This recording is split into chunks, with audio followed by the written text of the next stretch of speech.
ประเทศไทยให้ความรู้กู้ความสุข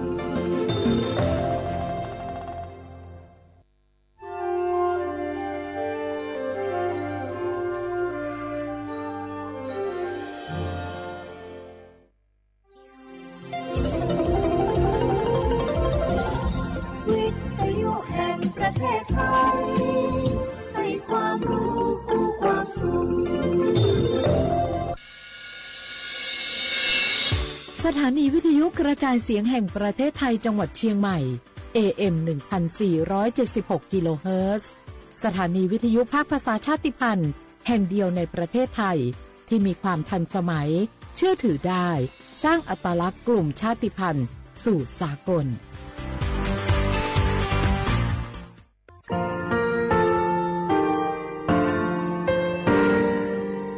งาคือมีติปิเพกาวิเชลงาคือติกาติชูเลติเลเพกาวิมาเฮยาค่างาคือชอยาออตุคโลกาติเชวิออคโรคาติผาคาชูโยอาชูโยวิโยกาคาเดติเลอติเกกาพุติลาวิทัปาโตงาคือชอยาอาสติกาวิโยงาคือออตุคโลออคโรคากาติเชวิอือเวอีเวมาโกติยาลิเลทอกาอายิอือเวคาชเวเพวิโยอลักวงาคืออตุคลูอคืออคากาติยายามาเตียลาวิลโกงาคือชอยาทอกาอาสติมากาวิคาชูงาคือมีติปิเพกาวิเจเลงาคือติมูติสติเพเลอติกาลิเลอาชุโยเวอวูปุตาวิกันติภาคาเสติเกคาเดกากาติเชวิทัปาโตงาคือมีติปิจกิเพลากาวิโยเชเลงาคือเทโจโมโคคางาคือมียาถาตอกปิลาตาเวปุระเวติเชเสนีเสหปามัชหปานิงาติเชออกขอบทาหัววิทยาลัยวิชาการศึกษาประสานมิตรโกเวออคโลจากเกรธาเทโจโมคุโฮคางาคือมียาถาปิยาลาตาเวตอกติพายโย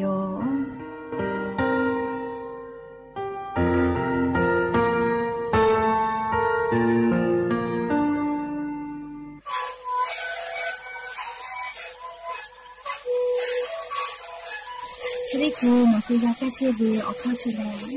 แล้วกูเข้าตัวกูออกที่จังหวัดที่ไหนเอ็มนาบาเตที่โอหาสุจิขอจิโรเฮเล่นเล่นหลอกเอาพ่อเอายาแก้เชื้อได้มาเลยกูแล้วได้ชิ้นมาเลยเล่นถือไปเอายาที่มาเลยที่แต่แล้วพ่อมาเลยชาพยา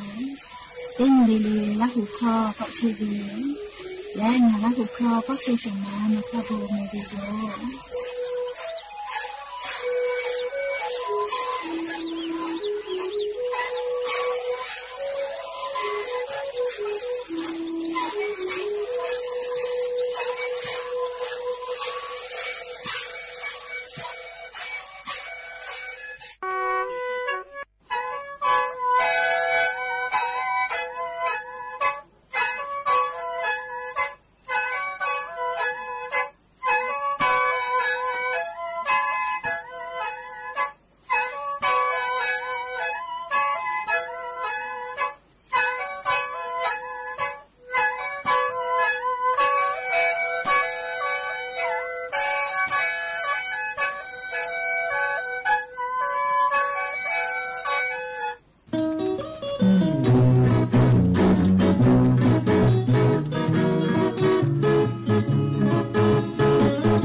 thầu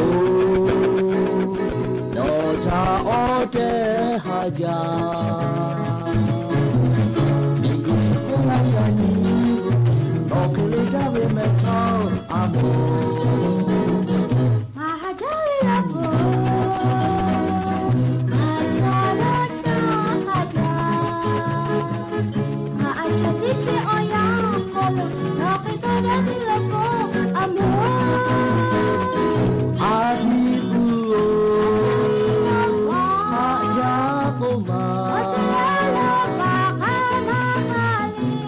maha o ahinya kumang ode ona niguchile takaga garune tige chali toya yu pala ve cha ma pa ni sha yu pala ko te ala ha ja ve me tho no cha o te ha ja ni gu ko nga cha ni no ke le ja ve me tho abo ha ja ve la bo ha cha la cha ha ja ma a cha ti che oya ko lo na ke ta da ve la bo amo api ku ha ja ko ma chimama ha o o te ona ni ku chile takaga ma ne te ge chale chaya yu pala ve cha ma pa isha yu pala ko te aga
หาจาวิลปอหาจาวิเมทาโอจิเมลีอาสาติเชเวียวยาวคโลลิติจุยหาดากโยกเวคามาหะเลกเวสลาศิลปติจากาตาวิลิคอปีเอติโปเพวิโยและอย่าเพื่อให้ติปทอดัจจาวิโอยาชดิยังคือติปกกะมีลาวิทปตออลอเปเลติกาลิเลถาตาอือยอยาวิโอคโลละเซจาเลวตอยอลาวิโยแมอบุดาจาวิโยอย่าเพื่อให้ติปทอกะดัจจาวิโอยาชอคโลงคือติปกกะมีลาเลจูป้าอุปาลุเชตาวิงคืออวิโอเนียละหุยาติพัทะติแกไรกาอบุดาจาคโลกกะมีลาเลติแกอโคกะกกะดักกิเชวิทปตออลอเปติกาลิเลถาตาอือยอยาวิโอคโลละเซจาเลไรกาอบุดาจาคโลหะอยู่ลาวิโยแมหะวิโอวิโอเนียละหุยาเขาพอเฉพาะลุเชตาวิชดิจวิโอยาคะคิเพเชเลติกาลิลิกาจาเมดอเมซุเมกาเมฮาเลดอซาเทโอลินาชดิจกาลิงาหุมเมียวคโลแลมุยิขอยาเพวิทปะตองาหุติกาลิเลกาเชซาจอซาพอวิทาอายิติเลอาชุยอตัวยอยากาทะคะเดญหาซาดักอิสิเมติกาลิเลติเยกาลิเลกาเชซาจอซาฮาเลดอซาปิเมและยันยิเวียวยาแลชดิซอคโลสุญิติปอกกะมีลาเปยันยิแลฮาปัสฮีนีขอฮาปาจูฮาปาคโลหมอนเพวิโยและจะขอนี้ฮีนีชงะขอสุขอฮาวิโอวิโอนีและหุยาติเผาติฮาลิลิวิโอยาฮีนาริควายตาและก็นาริทักไกติฮาลิลิงะฮืราหุคอไรกาอบุดัจจาวิทยุเรดิโอ AM ติฮิโอ50กิโลเฮิรตซ์ติไลพอตอกไอเทวิโยเปิดตาเลกันยุพอติพอ Facebook Fanpage สวทเชียงใหม่ AM 1476พอกาไลฟ์สดติดต่อไอเทวิโยอวิโอนีละหุยาติภากากากาโมวิทยาทาชอปฏิภาทะไปปีเพวิโยติกาติไลค์ติกาติแชร์กดไลค์กดแชร์ติเลติแกนี่คือละหุชจิตาโอกาปิดักไอเพวิโยแม่และอย่าเพื่อหาวิโอยากาอบุจวิโอลอซาตาติภาอยู่เวลาตาวิโยอคือเปิดตาเลอเลมือทักไกติเกเชอาเลโอกาปิดักไอสิแม่และยันยิเวียยากางาคือไทมิงก็คโลแลชื่อนี้เพวิโยเตสเลเลชื่อนี้เวียยาแล เยกาวิอนี้แต่ก็แลแต่ตาวิโยแม่ยันทอกาจะได้สอคโลเลียงาฮือเยกาถาอยากอปีเวอนี้อยากอกาปุวิโยเยกาคโลจอดาหอดาปุวิตยาทากาจากาดอเวมาโกเชซาจอซาปุวิอบัวชิติพาลุลาวิเจยาคาเยกาคอเลมาจอมาหอดาปุวิลอโกเลกาจากาดอวิอบัวชิตาเลกาเชซาจอซาปุวิอบัวติพากาแม่วิจิแม่จะดาปะตอเลงาฮือราหุยาติกาเลเลกาอยาจอวิลอโกเลชวาติอยาตาปิเปเลอาชุยอยากาคอชอทาเลอยาคาเดปีอลอโกชุเลอชอปะเลติพาพาลอโกนอฮาเลทาเจติชุนออชอติลาเวนอเพบดอฮาเวเลฮาวิโกวิกาพุทาชุนอฮะเลมากาลาเลยาคาเนคือวิยากาชอเลหาทาสาธามาโกเลคาคิกาพูกาเพทอเชสาธามาโกเลนาโกทากาเนคือธรรมชมาบาลาวิเลเนคือยากาโยเลจราปะตอนาบะเตเลชัวนาบะเตตาเตเลอาชุยอยากาทานาบะเตแต่แม่และเลจะเบิดติจูวิอยากางาคือซาตาพอนิเวตยาทาฮาชอฮาปะเตวิทัปะโตเลงาคือชอยาอาสากาชุไกปุวิมาเจ้าแม่สติเตแม่จะเบิดนิฮาวิอยางาคือเยเซพาเยเซมาทาบิตุลอตุวิอเจติผัดไปจาวิโยเลขกงาคือเตกาเลกาเลอาชุยอตัวกาวิโยชัวกาวิอาเกเลชูจาวิกาเซพาเลอาชุยอตัวนิมาอาลูทายูดากาวิเชเลดาจาวิชูจาวิกาเซพาเพวิเจและเลจะเบิดนิฮาวิยาเลลุยอานามาโกเลชอติเกซเลเป็นดาลาวิซิฟิลิกอานาจะได้พากากาเทกอลาเลงาคือไทมิงกอคโลกาเทเป็นดากิเชโอแม่อานาทะตอดาเลฟาพ่อกาติเชเวกรมควบคุมโรคพ่ออลอซาตาปิลาเวเลชอติเกซเลเป็นดาลาเวอานานาเลซิฟิลิเลพาเกาเวอานาโกกะเพวิโยเลจะขอป้าซิฟิลิอานาเลงาคือไทมิงกอคโลฮาปัสตินีเตฮาปาจานวริฮาปาเตเวลาเลเซชนิงาฮาปาวิอยาชอคโลกาซิฟริอานาเพเวเลเตมือนีฮีฮาเลขอชนิกาเกาเจเตมือนีฮีกาวิอคโลฮอกขับปาชัวเกมาจาโลเมฮีงาชกาเจยามิมาออฮีฮาติชนิกาเจแมซิฟริอานาเพเลชอเซเวกานีกาเกาเจเลเฮกว่าจะขอเวียวยาวคโลกานิเวตยาทาเลอานานาบุจะได้พาทอกากาเทก็เป็นดักเกเลอาสะเนเวเลยาเนอาสะติชงะขอตาเลนชอขอคโลเวเป็นดักเกเวมาจาจิแม่เลเฮกงาหืออปอยติภากายาปายามิถาสติคเดปิแม่และจะเวียคู่กานิเวตยาทาเลลุยานากาอปุมาถาติเปตุเวนะชจามากาหิแม่ยันจุยขากายกะยาตังไวรัสตุกุโจเลยาขากะโลยานาทาหาซาเลนายชิตุเวนะชมาโจหิเวทัปะโตงาคือติกาลิเลกะถุงยางอนามัยก็เวติภาเลคาเดคือฝาแม่อลอก็ถุงยางอนามัยเฉลเลงาคือยามาจอตุเวกาฟาลากาวิเจเลคเตเลชเวอคูกาฮอกขายามีเลพักกะพอติเลเป็นดาลาเวอานาโคโลนาเลโลยานามาโกซิฟรีอานาโลกามาโลก็เวไลจืออานากากาฟาลากาวิจิแมจระปะตอเลงะคือติกาเลกาสติตาเลเลอาชุยอตุยอยกาคเด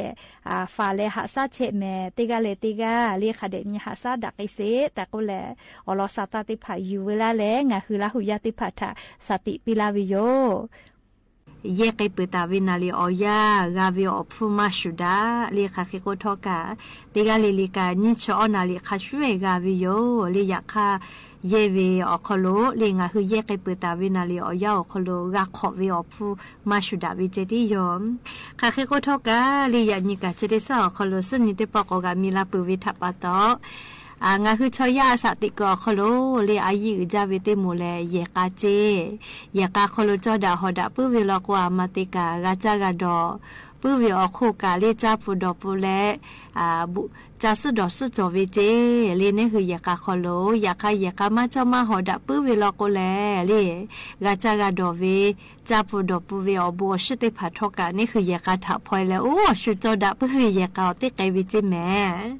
ก็ยันยังคือเยกาค่ะให้เพเชเลเจ้าดาฮอดากาเชลล่าเยกาตาเพกเชลล่าเยกาคโลเลงคือเยกาตาเวเยกาคเดเพกาเวลอกโอเดวิบะเพปื้อเวนิมาเลยุขาปื้อเวนิมาจะได้ผ่ากาจวิโยเลอแล้วก็เยกาตาเวอคโลมาจอมาหอดาวิอเจติผามานากาดาเวบึดาวิอเจติผาเลคบีจอตุโยเตเยกาเลเลกายาคาทองะหือเลเยกาตาวิอคโลเตกาเลเลกากาจอเวเลเลยุคาปุเวนิมาและเลวิบะมาตาปุเวนิมาจะได้ผางะหือเยกาตาเวเยกาเพจกาเวลโกเลอเจจะได้ผามาช่วยกาจอวิเจจะเลหาแต่อันนี้เสเลมาจูมาเพเนอเตปอเตยาลโกโยมาคาโยมากะกึดาปุเวโยอุเวคาชูเลงะหือพ่อมิมากาเลมาจอมาหอดาวิอยาจอเวดอคามาชุดาเลตอยมานาซานิมามาซาดะกอเจติผาเตเยกาเลเลกะจอลาปุเวโยเมและจะได้คือลอกกาเลเยกาคนรู้จอดาหอดาเวหาดาแปดาวิอจะได้พาลูจ้าแม่อลอกจะได้คือเลนะจอยิจ้าปุวิอจะได้พาลูลาเลเลเยกาไลเยกาถาเตพะติลูติเสกไกเวมาจ้าปุวิโยเยกาคนรู้อยิจ้าปุวิอจะได้พาลูลาวิทยาถาฮาเลดอซากอเลวิอจะได้พานี่คือเยกาตาวิอคนรู้แม่วิโยเลเยกว่าอยิจ้าปุวิอจะได้พานี่คือเยกาคนรู้มากาลุลาจูเลงาคือเยกาโคโลหาดาเปดานากาดาปุเวเลจะได้พาอยู่แล้วเลนะจอยิจ้าปุเวอจะได้พานี่คือเยกาโคโลมากาลุลาจูต่อดาตุเวละจ้าออกเขาคาติผาเพวิโยจิแม่จะได้คือเราก็เลมีเจ้าพอกายามาสยูกาจ้าเจเลมีเจ้าพอเราก็ยามาสติสเวกางาบะเจกาวูกาเวก็แลสาตาพองาคือกากาเวโยแล้วก็จะได้คือเวอย่างาคือมีเวเลี้ยวคากฎหมายกาก็กูปาเวโยเวลาถ้าเราก็งาสอห่อเวลาก็อยิจ้าเวอองมูแต่ก็แลสอก็เวนะอยากจะได้คือแลติใส่กาเลอยิจ้าเวเจมาโซเจเมลีอลอกกะชานี่แลเลฮอเวลอกติเสเจกะเลขอพิจอวินาเลยักค่าติเสติเลกกะชานี่แลดอเวเจลอกนาเลคาเดกกะชากะไทก็เวเมลีเวกะเลโอเคไทเลดอเวอมูทะสอเลหะซาปิตุโยเจเลยักค่าเลฉันเตนิกาเลติเสเจติกะเลกาเวออกค่าชากาเวลอกติเสเจติกะขอพิจอวิโยเจเมลีอเลียวคากฎหมายจะได้คือกะเทกูปาเชวิโยและเลงาคือไทมิกก็รู้จะได้คือฮอกคาชอคาหือดาเวยามีชอยามีหือดาเวอเลียวคากฎหมายกะกูปาวิโยเลวทาลอกแลฮอกคาชอคาหือดามาแผเลอยากจะได้คืองาคือชอยานิมาชอปามากาโลเจก็มาเลนิมาจอละกนะยาฮอกคาติผายามีแผกาวินิมาจอเวเรียกว่าจะได้โมทากาเลมากาต่อตัวปูนะมากาฝือแปดะตัวปูเลฮอกคาชอคาหือดาเว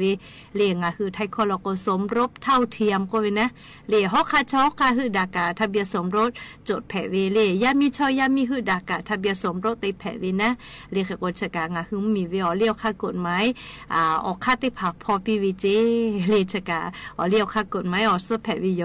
เลชกาอยู่เวลาแลเยกาตาเวเยกาทะจ้าดาเวซาตาอลอแผวิทัปปะตออลอเปติตอคอโลเวียเนียละหุยาติพัทะอยู่เวลาแลจะเคเก่ามาลาวิโยแม่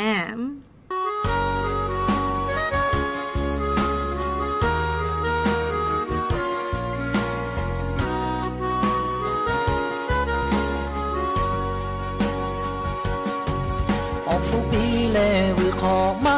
กาเวงาเองาทาเวกาปิโปโทขอกาจูมาโดโลเวงาเอฮาเวปอลาเวเตยีตาเลยานีขากายฮาเช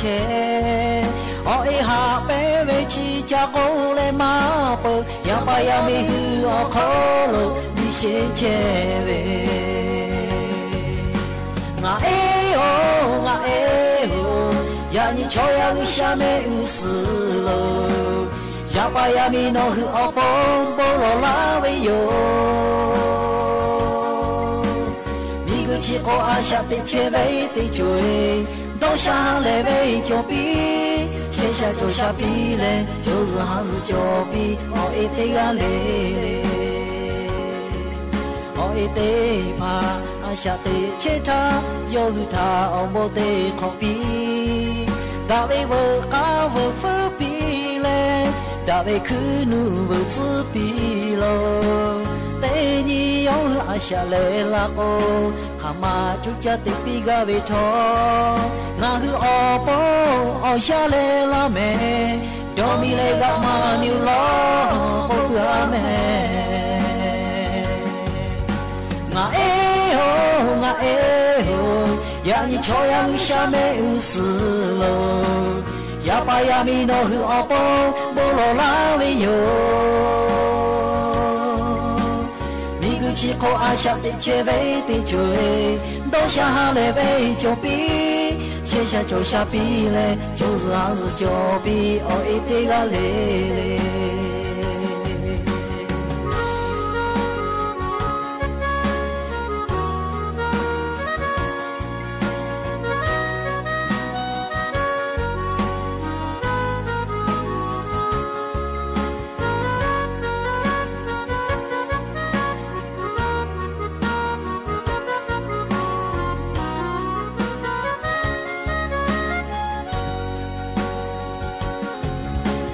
เตพาอาชาติเชตายอหุทาอมโบเตขอปีดาเวเวอาเวเฟปีเลดาเวคือนูเวซปีโลเตนียอหุอาชาเลลาโกหามาจุจติปีกาเวทองาฮืออปออชาเลลาเมดอมิเลกามามิลอโอปราเมงาเอโฮงาเอโฮยานิชอยากุชาเมอุสโลยาปายามิโนฮืออปอโบโลลาเวโยมิกุชิโคอาชาติเชเวติจวยโดชาฮาเลเวโจปีเชชาโจชาปีเลโจซาซโจปีโอเอติกาเลเลงาเอโฮงาเอโฮยานิชอยาลิชาเมอุสโลยาปายามิโนฮืออปอโบโลลาเวโยมิกุชิโคอาชาติเชเวติจวยโตชาฮาเลเวโจปีเชชาโจชาปีเลโจซฮาซโจปีโอเอเตกาเลเลเชชาโจชาปีเลโจซฮาซโจปีโอเอเตกาเล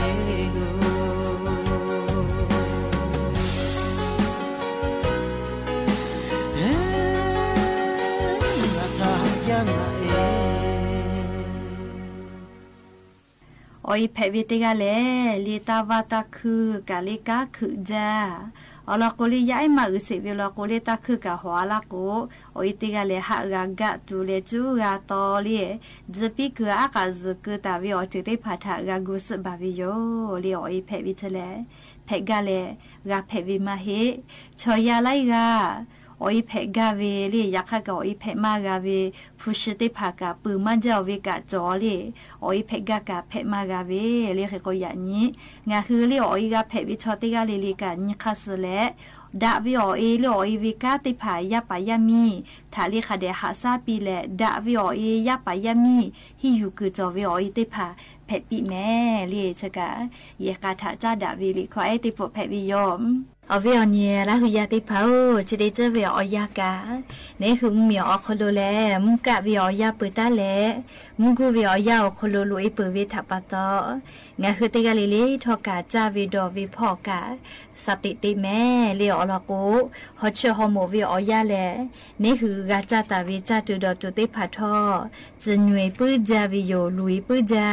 เขก็เลี้ยงคือก็ปีนาเลอากาลูเวียอานาจะได้พัทอกาเพไงวิโยจายาดอยาเลพิพิโยโยวิอานาชกาเพมาวิโยเขก็เลี้ยงคือติกาลิลิกาจาวิดอวิพ่อดะเกตุเวียจุติภาคเดตินิสอจาวิออคูกาจาวิดอวิติเจลิลิกาสติกาติวิโย คเตเลลี่ชดิเจวิออยาฮอเชอฮอมูวิออยาเพวิทัปะตอ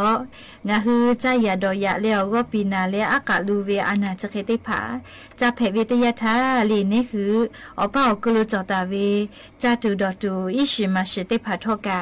นาชติเยเพวิโลแมมอลาติเจอเลงาฮือก็ปีนาเลอากาลูเวตยาทาเยเพวิเลอาปอสอาปอฮอสมาหิเมเลอาปอสอจุเจเวติผาอยู่เวลาเลี้ยงกูกาตาบะจิเลี้ยงกูกาติปอติขัดเชบาเล่ป้าเล่ติสวาเล่มุชาหูเล่ตีเมื่อเล่ว่าปีนาเล่อากาลูทาลโกเล่งาคืออีกากูฮอเล่เวียอคโลลูกกูนี่เสลูกกูนี่กาเล่อีกากูฮอเล่เวียอคโลติดอเวลโกว่าปีนาอากาลูเวจะได้ผ่าทอกะเคลาวิโยจิแมมอาพอสเลลิงาฮือชอยาอสอซาอโปเลดะจาเวจัตุเพวิโยมาเมสิทากาเลโกปีนาอากาลูทากานัชติเยเพวิโลเลขโกอาพอสอจะเจเวชติผาทอกาวะเลติบาอาเลลิอกุกัวตาบะเมลิจวิชอกุกัวจอวิเมลิอาปอสอจะเจวิติผาชทอกาคาเดฮูกูเลอมวยติติกาเลลิงาหุนาลาโกลาทาลกัวสกนะชติผาติเยเพวิโลลิติยาเลนี่คือว่าปีนาอากาลูเวติยาทากากาลาวินะชเพวิเจเคโคเลนียติยาเลอาปอสจะเจวิชกานี่คืออฟุกูนาเวลิอฟุกูโลนาเวอานาจะเคติผาเพวิทอกาลีดัดจาวีอฟุนาวินะเชเพวิโลจิเมเคโกเลียปอสชกาอจุเจทากาอบูจอเลติปอกอเมลาลากุกานี่คืออาปอสเลวิทอกาเชซาจอซาพอโอกากาเยติเลลิเชซาจอซาพออบุกาจอมาวิโลแมมเปตาเลนจุติจุลิงาคือก็ปินาเลอากาลูทาสกนะชติเยเพวิเลมากุลูผากะกุมอลิมากะสกะกุมอลิมากะผากะเลนี่คือลาหุยากะตอคเยวิกะติตอเลติตอกะปุดะกุจอวิโยเลติกะกะลาโกมากุลูสโกเวติกะกะลาโกมากะสกะโกวิโยเลคาเคโกกะยาปีเลมากุลูสมากะผาจะได้ผาทอกะนี่คือว่าปีนาเลอากาลูเวติยาทาเลสกนะชติเยเพวิโยคาคิติเยเวเลโกโกเลมากุลูผาเจเลเฮอเวนาเลเฮลาเวติผาคาเดชบาเลอปีเอมือติโซอาเลฮูกัวเลเลลาเคเลนาเลคาเดโซอาเลฮูกัวเลลาเคเลติดอเพวิโยจิแมโรปินาอากาลูทาลโกเลมากุลูผาเลนี่คือโซฮูเลกัวเวเชเลโอลาเคเลติคูกัววินาเลอีกากูฮอคโลติดอเวลโกวอปีนาเลอากาลูวิชเดผาทอกะแค่ลาวจิแม่มาให้กาเลมากุลุสมาเมเสวิเลเฮอวิเลไม่กะมากุลุสเยนูเลทาลีออสตานอลาวินาเลจุจาเมเลอยากให้ทอกะงะคือวอปีนาอากาลูวิชเดผาทะกาลากาโอจิแม่และลิงะคือนาชเตผากาติเยเพลอเลมากุลุผาเฮกวยวิชเลมือติมือเลเลเปกขอปอดาเลอดีเอกลูเลติดีตาเลวปินากาลูทาลกุกาลิงะคือนาชอตาติเยเพเวจิเมลีมากุลุสมากะสก็วิชกาเลนี่คือวปินาเลกาลูทาลกุสกุณะชติเยเพวิโยลิชทอกางะหัวเป้ากลูจอตาวิอจิติผานาเลชกาลิเยเพวิโยลิโนหุเลอเยตุวิอลอชิวิลโกลิงะหัวเป้ากลูจอตาวิจัตุดอตุวะพะมนอยติผาทอกาสกุณะชติเยเพวิลอเคโกลิงะหือก็ปินาเลอากาลูเวเพลากออคาทอกาเตยาเลลินี่คือจาตาวิจัตุมาดะเกอปุมาอตอมาติผาเนเวลาเลนี่คือก็ปีอคโลกาจักกุเวทปะตอวปินาเลอากาลูวิโยเคโกลิงะหือจาวิดอเวติผาทอกาสติกาติวิโยลิมกุวิอยาทาเลเคเตเลจัตุติกามาหิอิกะดอวิชกาเลมาดะเกอตอมาจอวิอิกะทะดอเวลกุกาวปินาเลอากาลูเกลาวิโยเคโกงะหือจาวิดอเวติเจเลเลพอกาดะเกตุวิอเจติผาคเดกาติญหะซาวิโลแมและลิชทอกาวปินาเลอากาลูเวติยาทางะ คืออปากโลจอตาเวอโทมาติจือเยเลลิสกุนะชติเยเพไกตูเวอลอติพาอยู่เวลาแล้วนี่คืออวิอเนียละหุยาติพาทัชเทชิลาวิโยแม่และอย่าเพื่อให้ติปอชิลากะลาติเวอลอเลจะใครไม่จะดีโยกะกะพอนาเลอกะปิลาเชเวเตกะลิลิกาเมกาเมฮาเลโดซาปิเมอบูจา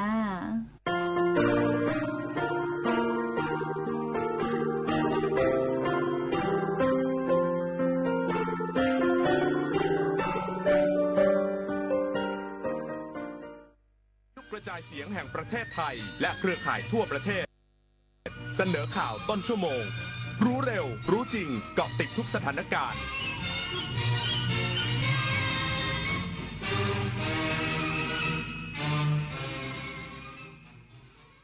รับฟังข่าวต้นชั่วโมง 21 นาฬิกากับอานนท์ นันตสุคนครับนายกรัฐมนตรีเผยข่าวดีการหารือร่วมกับกัมพูชาทั้งสองฝ่ายตกลงลดเหตุเผชิญหน้าด้วยการปรับกำลังทหารอีกสักครู่กลับมาติดตามรายละเอียดครับจากน้ำพระราชหฤทัยของพระบาทสมเด็จพระเจ้าอยู่หัวที่มีพระบรมราโชบายในการพัฒนาฟื้นฟูคลองต่างๆทำให้คลองแม่ข่าจังหวัดเชียงใหม่เปลี่ยนจากคลองที่มีสภาพเสื่อมโทรมเต็มไปด้วยขยะและน้ำเน่าเสียสู่การเป็นแม่ข่าโมเดลคลองสวยน้ำใสไหลดีชุมชนมีสุขต้นแบบโครงการจัดการคูคลองในแหล่งชุมชนเพื่อสภาพแวดล้อมที่ดีและพัฒนาคุณภาพชีวิตของประชาชนอย่างยั่งยืนถนนดนตรีไลฟ์เดือนมิถุนายนสนุกกับจังหวะที่อยู่ในสายเลือดของคนไทยดังไปทั้งแผ่นดินฮิตไปทุกชนชั้นจุดผสานทางวัฒนธรรมกับหมอลำสามชาติลาตินซูพร้อมศิลปินรับเชิญเท่าสราวุธทุ่งขี้เหล็กวันศุกร์ที่ 20 มิถุนายนนี้เวลา 18 นาฬิกาณห้องออดิทอเรียมอาคารศูนย์ปฏิบัติการถนนวิภาวดีรังสิตดินแดงกรุงเทพมหานครติดต่อเข้าชมฟรีได้ที่ Facebook ถนนดนตรีเรายังเป็นนักเดินทางเมื่อเราก้าวทันเราต้องรักษาพัฒนาและส่งเสริมผลประโยชน์เพื่อความก้าวหน้าสู่ยุทธศาสตร์ที่สำคัญเราพร้อมผลักดันกิจกรรมเชิงรุกที่สร้างสรรค์ในทุกมิติรวมทั้งสร้างสรรค์ความเข้มแข็งในภูมิภาคที่มีอาเซียนเป็นศูนย์กลางเราสนับสนุนการส่งเสริมและเชื่อมโยงในเวทีเจรจาการค้าการลงทุนเรารักษาสันติภาพเสถียรภาพความมั่นคงและความมั่งคั่งประชาคมอาเซียนประชาชนเป็นศูนย์กลางเราไม่ทิ้งใครไว้ข้างหลังมหานครแห่งอาหารและบริการหาล้านสู่ตลาดโลกซอฟต์พาวเวอร์ด้านอาหารปลากุเลาเค็มตากใบนราธิวาสไก่เบตงยะลาปูทะเลปัตตานีโคพันธุ์พื้นเมืองและแพะวัตถุดิบชั้นเยี่ยมของท้องถิ่นได้รับมาตรฐานอาหารสากลและอาหารหาล้านผลักดันให้เป็นพื้นที่มั่นคงทางอาหารสร้างเศรษฐกิจชุมชนเพื่อยกระดับคุณภาพชีวิตภายใต้ระเบียงเศรษฐกิจหาล้านจังหวัดชายแดนภาคใต้รัฐบาลไทยและกัมพูชาได้ข้อสรุปร่วมกันทั้งสองฝ่ายตกลงจะปรับกำลังทหารจากจุดที่มีการกระทบกระทั่งเพื่อลดเหตุเผชิญหน้าและจะพัฒนาความร่วมมือโดยใช้กลไก JBC ในวันที่ 14 มิถุนายนนี้นางสาวแพทองธารชินวัตรนายกรัฐมนตรีโพสต์ข้อความผ่านสื่อโซเชียลมีเดียว่าความพยายามคลี่คลายสถานการณ์ความขัดแย้งตามแนวชายแดนไทยกัมพูชาโดยการปฏิบัติงานของทั้งระดับนโยบายรัฐบาลฝ่ายความมั่นคงกองทัพกระทรวงการต่างประเทศและทุกหน่วยงานที่เกี่ยวข้องมีพัฒนาการในทางที่ดีขึ้นเป็นลำดับตนเองได้หารือกับรัฐบาลกัมพูชามีข้อสรุปที่ส่งผลดีต่อสถานการณ์โดยทั้งสองฝ่ายตกลงจะร่วมกันปรับกำลังทหารณจุดที่มีการกระทบกระทั่งเพื่อลดบรรยากาศการเผชิญหน้าและจะพัฒนาความร่วมมือโดยใช้กลไก JBC ในวันที่ 14 มิถุนายนนี้และจะมีการพูดคุยกันในทุกระดับเพื่อนำพาความสัมพันธ์ของทั้งสองประเทศเข้าสู่ภาวะปกติโดยเร็วขอให้พี่น้องประชาชนติดตามสถานการณ์และข้อเท็จจริงจากรัฐบาลพร้อมทั้งเป็นกำลังใจให้เจ้าหน้าที่ปฏิบัติงานจนประสบผลสำเร็จต่อไปพร้อมขอให้ประชาชนคลายความกังวลและมีความมั่นใจในการแก้ไขปัญหาของรัฐบาลว่าจะไม่มีเหตุกระทบกระทั่งที่รุนแรงเกิดขึ้นแน่นอนขณะที่รองนายกรัฐมนตรีและรัฐมนตรีว่าการกระทรวงกลาโหมชี้แจงไทยและกัมพูชาร่วมกันคลี่คลายสถานการณ์ชายแดนฝังกลบแนวคูเลตและปรับกำลังของทั้งสองฝ่ายไปอยู่ในแนวพื้นที่ที่ตกลงกันไว้ นายภูมิธรรมเวชยชัยรองนายกรัฐมนตรีและรัฐมนตรีว่าการกระทรวงกลาโหมเปิดเผยว่าได้รับรายงานข่าวจากการเจรจาระหว่างไทยกับกัมพูชาในทุกระดับสรุปตรงกันว่าขณะนี้กองกำลังของทั้งสองฝ่ายได้ออกตรวจแนวพื้นที่ร่วมกันและพยายามหาวิธีลดความขัดแย้งและการเผชิญหน้าซึ่งทำให้สถานการณ์ในพื้นที่เป็นไปในทิศทางที่ดีขึ้นจากนี้ไปขอความร่วมมือให้ประชาชนทุกฝ่ายระมัดระวังการให้ข้อมูลข่าวสารเพื่อไม่นำไปสู่สถานการณ์ที่ทำให้เกิดความขัดแย้งใหม่มากยิ่งขึ้นสำหรับความคืบหน้าขณะนี้กองกำลังสองฝ่ายได้มีการออกสำรวจพื้นที่และแนวคูเลตร่วมกันและได้กลบฝังพื้นที่ตามข้อตกลงร่วมกันพร้อมกับปรับกำลังของทั้งสองฝ่ายไปอยู่ในแนวพื้นที่ที่ได้ตกลงกันไว้ในช่วงสถานการณ์ปกติเมื่อปี 2567 เรียบร้อยแล้วอย่างไรก็ตามทั้งสองฝ่ายคาดหวังจะให้วิถีทางการแก้ปัญหาผ่านกลไก JBC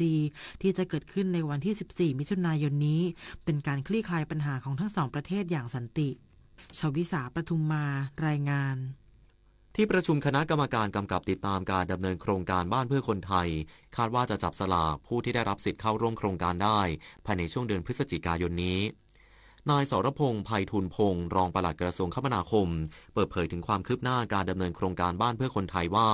จากการประชุมคณะกรรมการกำกับติดตามการดำเนินโครงการบ้านเพื่อคนไทยของรัฐบาลเมื่อวันที่ 6 มิถุนายนที่ผ่านมาโดยมีสำนักงานอัยการสูงสุดสำนักงานสภาพัฒนาการเศรษฐกิจและสังคมแห่งชาติสำนักงานคณะกรรมการกฤษฎีกา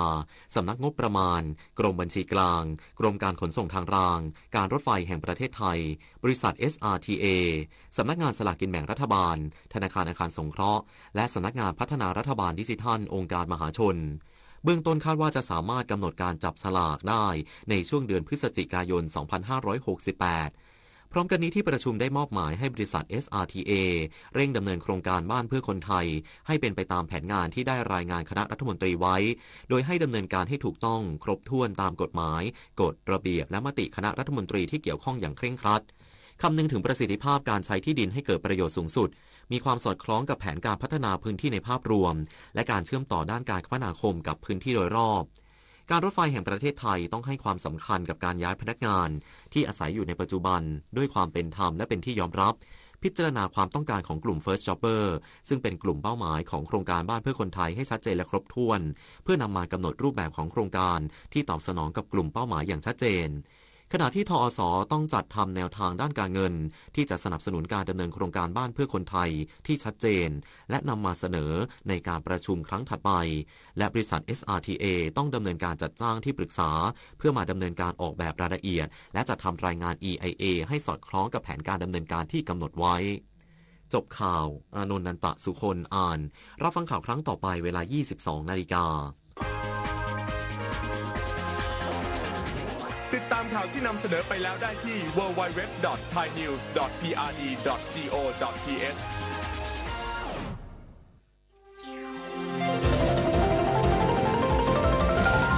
วิทยุแห่งประเทศไทย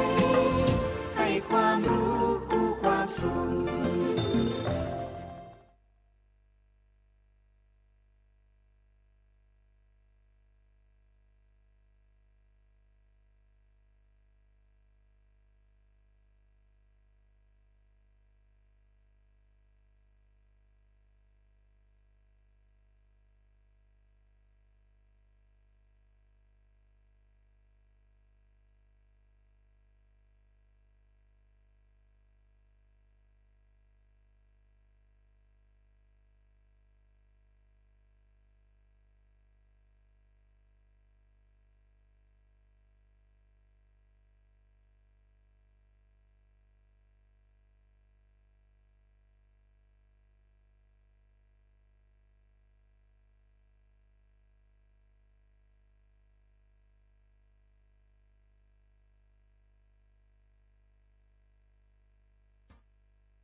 วิทยุแห่งประเทศไทยให้ความรู้กู้ความสุข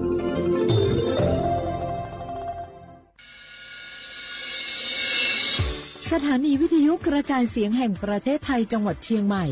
AM 1476 กิโลเฮิรตซ์สถานีวิทยุภาคภาษาชาติพันธุ์แห่งเดียวในประเทศไทยที่มีความทันสมัยเชื่อถือได้สร้างอัตลักษณ์กลุ่มชาติพันธุ์ สู่สากลมาถาเจริญยนากโฮมาเลยนากนากาสปสชขอนากลาซาผือฮอนเมเอขออดูอติยาลวยชิฮอหมอเนดอบิลวยบาทอนซุมอยาลาซาเมคุยตามอดโดเนเฮลวยขอลาซาญาเมหมอเนฮอมนาลูกาเนนุเจลวยลาซาญาเมอีคังจอลาซากะเกนีฮอนเนเมสิญญาเจมอนาสปสชติซุมจำยอสปสชเขต1เชียงใหม่นากาจำยองาซุมညီရဲ့ငါซุมငါปะโยดามอเดนากาตีโกจำยอนึมานาโกนาลูเดนากาติซุมညီซุมโยกานาลูกะตุเมเดฮัลโหลสวัสดีครับพี่น้องอายุอันนี้เดือขยาวโฆษณาไกกะกอสถานีวิทยุกระจายเสียงแห่งประเทศไทยจังหวัดเชียงใหม่พอปานเนบีเคฮอมอนาแอออนหลีญาเมเจสถานีวิทยุกระจายเสียงแห่งประเทศไทยเฮนาอย่าซิมกอนบีอดูอย่าล้อนแต่ช่วงหังละหาเชกะปอจักะเนอดูฮออีสอนนี่กะมาลาวเนกะมองขากากาอีกุญาอายุเนียวโฆษณาบีเกหมอญาแลนึมาออนนานากาในเหลียวเนในชนยังอายุเนียวนากาสัมโบนาขอนี่จำยองาซุงมีสีโกจำยอโกเย่และงาเดใจที่โบนาขอนี่จำยอเวนี่โกเย่งาสีเวและงายีเนียวมาเจอเกญา我是下面ขอชอเมนู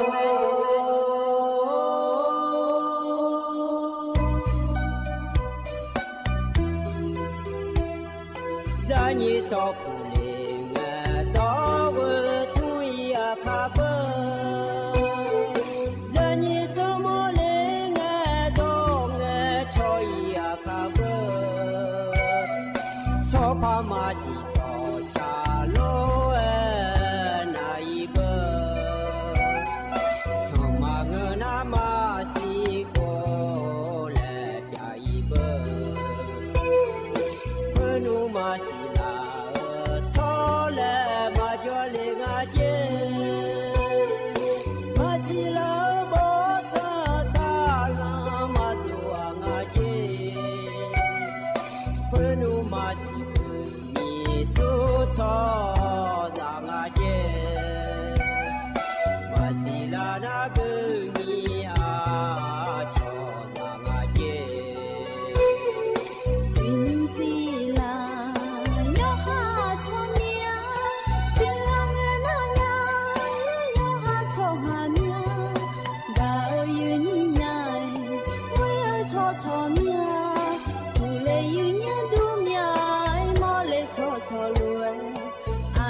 อุดุธรรมายีเนียวนิมจีแกยีนี่ในพยาทนจุลาแม่ยีเนี่ยยมินาลุทนจุลาโลเอ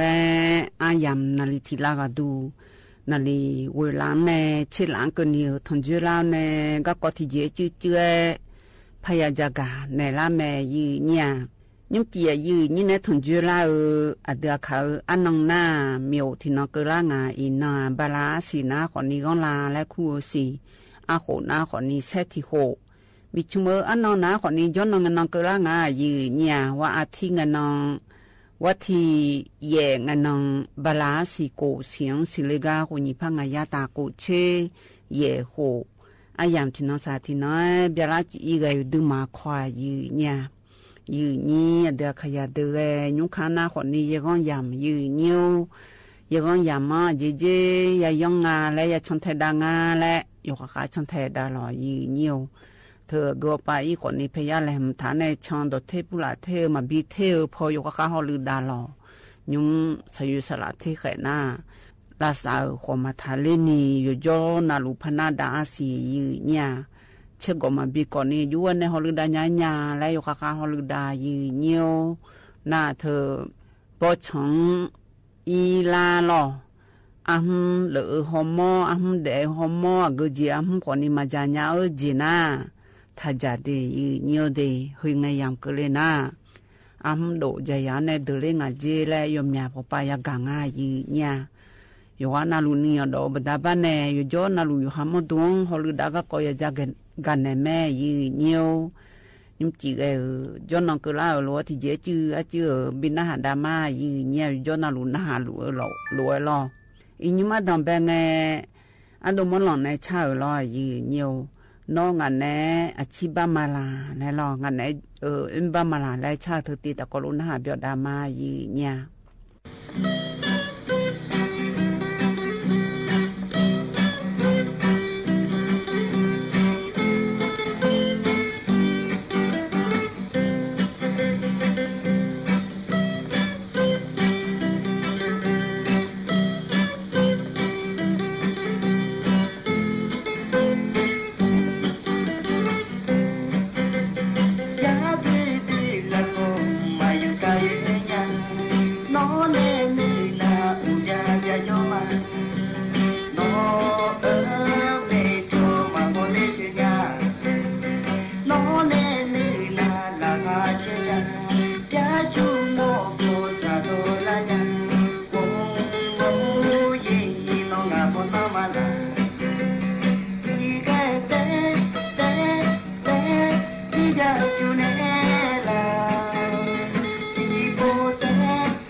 ยันนาหาเบียวดูเวลายีเนียวหนึ่งยันเดินในชักกายันนาหากันเหลียกันในหน้าก็ก่อจักกาดันในง่ายยีเนี่ย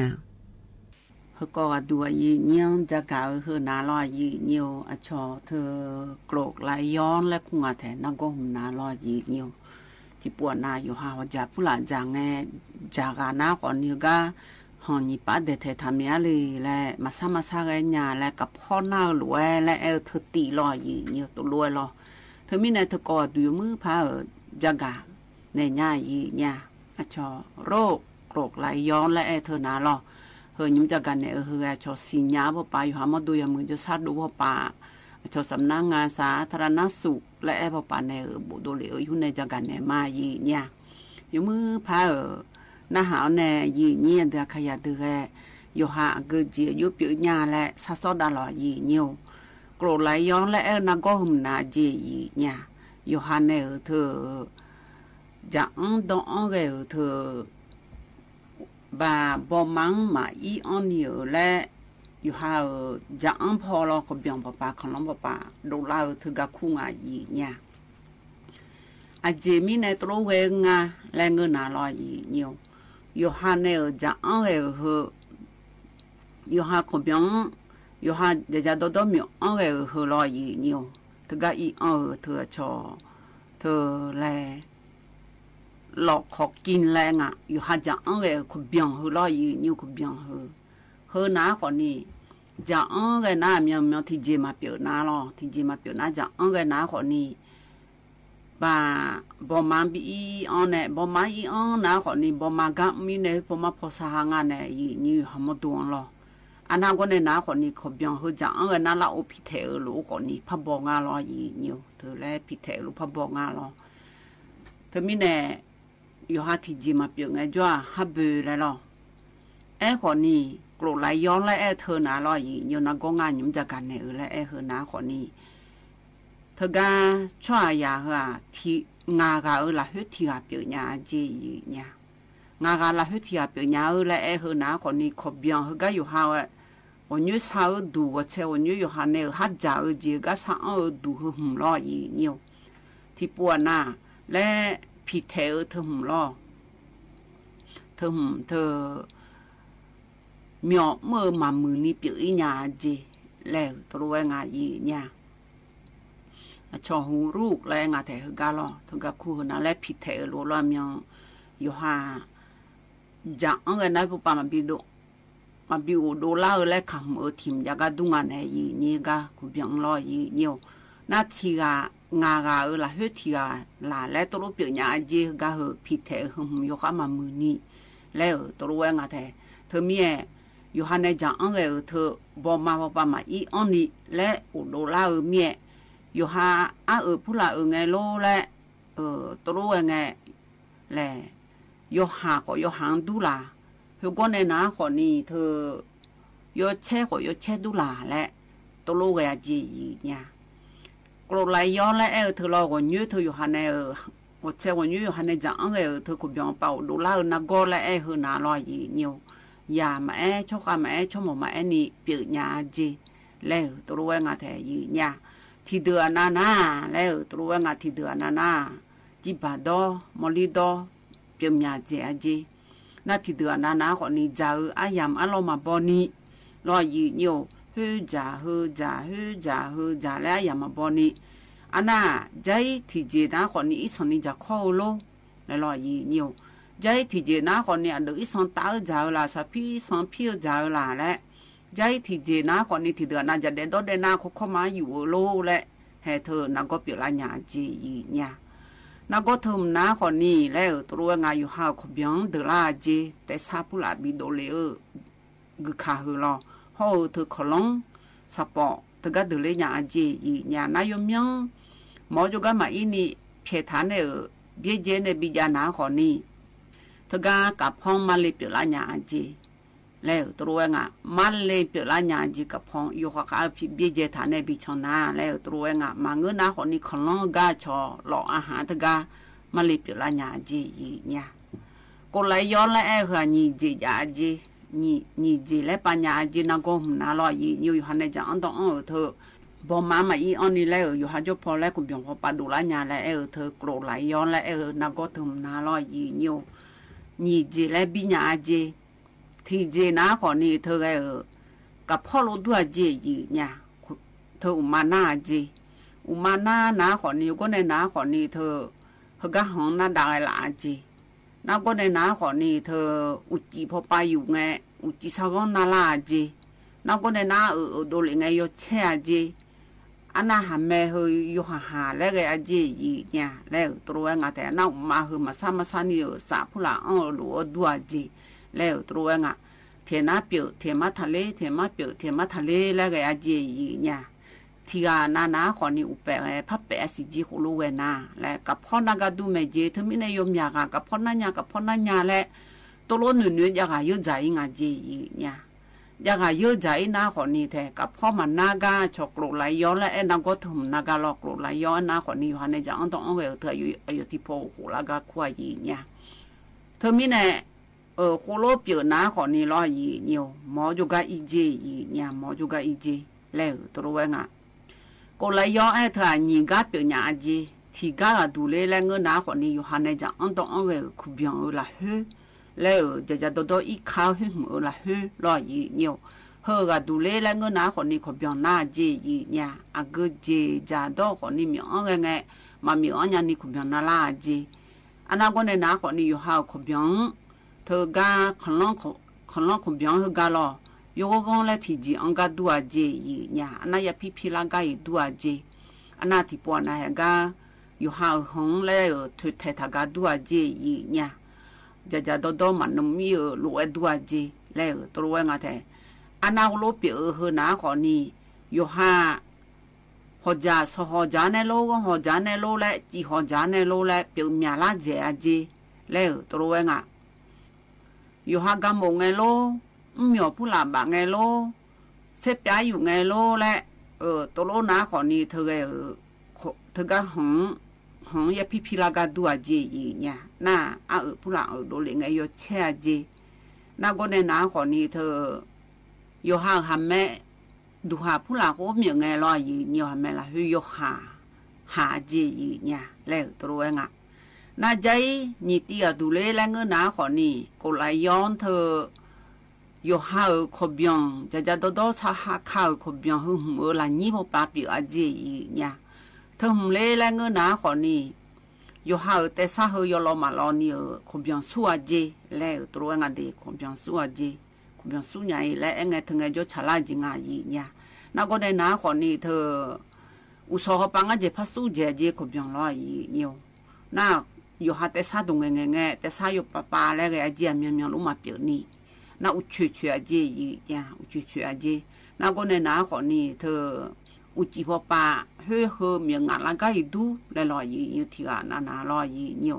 น่าเธอที่เดือนน่าคนนี้สามก็ต้องช่วยนี่ว่าดูสาจีแล้วตัวเองอ่ะแต่นั่นก็เนี่ยนะคนนี้เธออยู่หาของหน้าจีแล้วตัวเองอ่ะเฮิมยาจีกูรู้เปลี่ยนละหน้าแล้วตัวเองอ่ะกรดไหลย้อนแล้วเธอน่าละงาเดแล้วอยู่หันบิชีเนี่ยละไม่เจียีเนี่ยแล้วตัวเองอ่ะแต่เธอมีในกรดไหลย้อนเปลี่ยนยาโถแล้วซึ่งกังจะกันเนี่ยรู้เปลี่ยนนาลอยยีเนี่ยกับพ่อยาค่ะและกับพ่อยาค่ะผู้หลายเยอะๆถัดใจลอยยีเนี่ยเฮ้ยนี่เด็กขยะ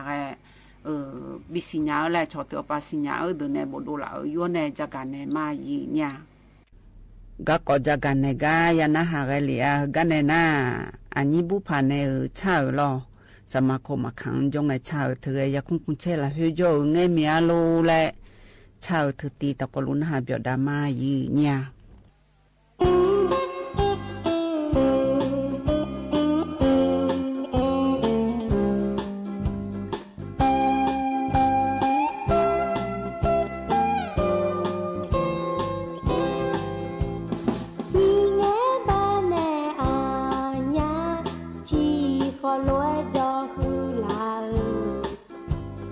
要我一面来，马内花。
呀切巴马勒那啷嘛个勒呀。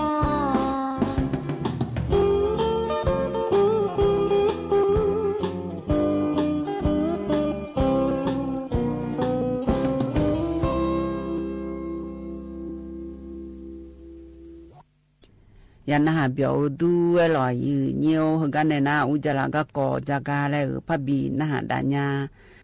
อุจจาระก็กอจากนาขอนีอายุชมย้อนนาขอนีอาคอและคู่กันในจะอ้อรอยยืเนียวฮัลลาห้องของยาลามาก็กอจากาตะกลุนหาดามายืเนี่ย你这的几把讲好像马走了，你找到的就进那有几那出半年了几，好像那马头。好像那么那么出半年了，那有几呢？就好上啊去，啊我扒了伊，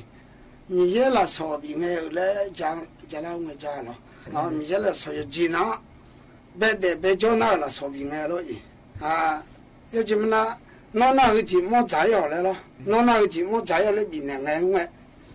哎有几呢？别的那了烧饼哎，还拉的，啊就经常领去，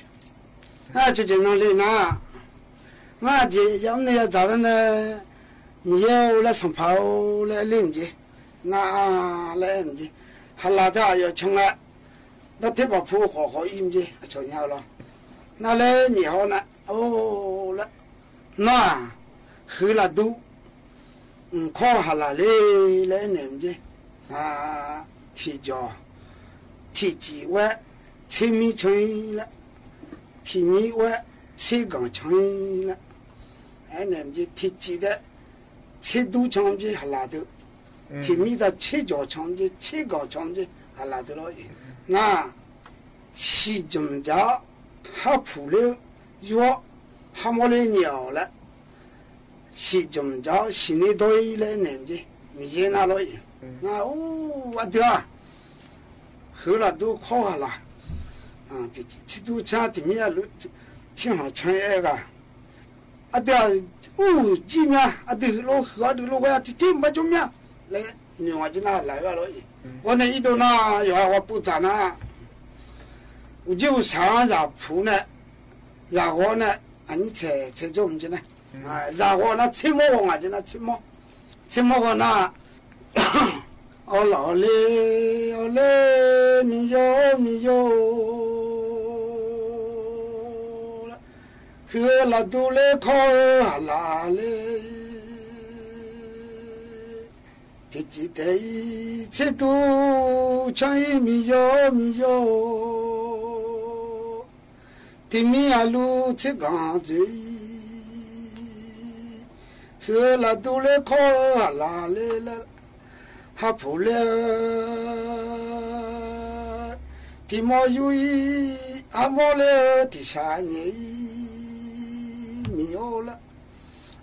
是怎么着好？是呢，都米有了。前个就有了，啊，你吃啊，那好像老妈个，那行子啊，就按那头了，提脚啊路，吃毛生意，提肚啊路，吃日嘴。米有了，前个子，哎呀，快了，提米的吃肚成个，提米的吃脚成个，提脚的吃毛成了，前个子你吃了，提毛路吃啥的了，前个子提毛包都吃啥的了，前个子，那前个子还来着了，那要了嘛了那还来呢，啊，这这样了。没找到提起，不就鸟个来女呢？好像老妈呢，提包的还来了，你这个，破了有毒呢，然后呢出这个进来，出这个呢，后面呀还来好像老妈都，还去慢慢弄这个是用来了，弄这个，那包有多有呢？哎，来个进来，那路来个进，那好像老妈路出这个呢，还老妈，好了出轨呢。哎呦，让得啊！你莫你生啊，进来，你生啊！阿罗来那个大班啊，要做姑娘来呀，你生咩来那个进来？哦，查咩来那个进？ มีละสอนตัวทำไม่ละน้องชวนนี่เชมีละสอบีเชไม่รอละยองเงินยาเดชยามยาน้อเลยเนี่ยจีโอ้เงินยาละน้องยุ่งเนี่ยไทยแบบไม่เลยเนี่ยจีจำมามันเนี่ยทยาเลยเนี่ยจีนะ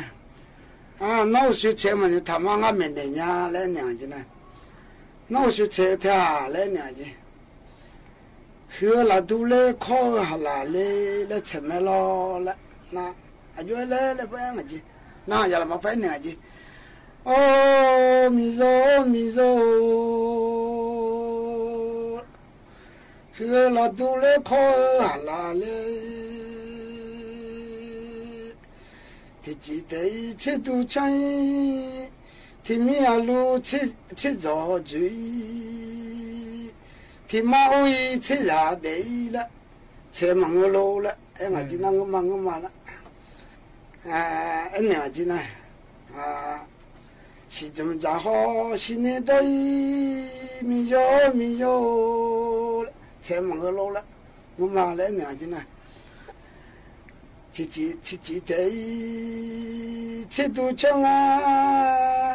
米肉包肉咋的，去都对去日讲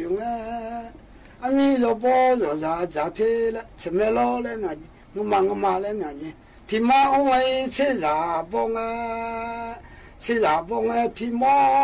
จุยมิโซละเชื่อนอเลยเนี่ยจีงุมาเลยเนี่ยจี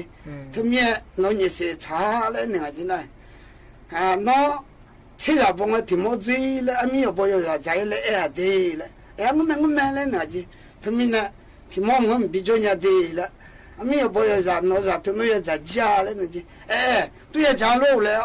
พี่มีเนี่ยที่มอได้ไปจ่อเชื่อมอบอกว่าเว้ยมอจะจีนน่าละตัวดีพี่มีเนี่ยที่มอได้จุยมีที่มีเนี่ยเดียจีอยู่จีน่าจนยาจีมึงเห็นว่าแล้วเชื่อมอบอกเชื่อเดียว่าที่มอได้ที่มีได้เว้ยจ่อช่างเว้ยดูช่างเลยเชื่อดูช่างที่มีเนี่ยมาเดียที่มันจนยังไงจีตลอดน่าจะมันเนี่ยชุบางไงจีตัวเอาตัวคนละเดี๋ยวน่าก็จีนไหมกันเนี่ยนะนี่ก็โจเนี่ยชาดอชายามีบูมินดาเดินนะคนนี้ช่วยสมือเดือนแต่นึกมาอ่างาแลนึกมาบินเนี่ยงาหมดเลยยาเลยงาแลรอ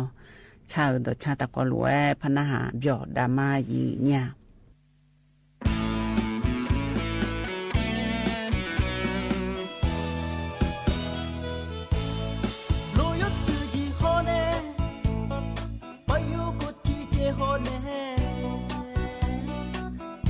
จอมีโดเดงาเลง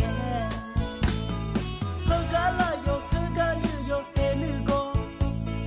โยกูญาลาโยโอญาลาชามญาลาลาสัญญาตื้อ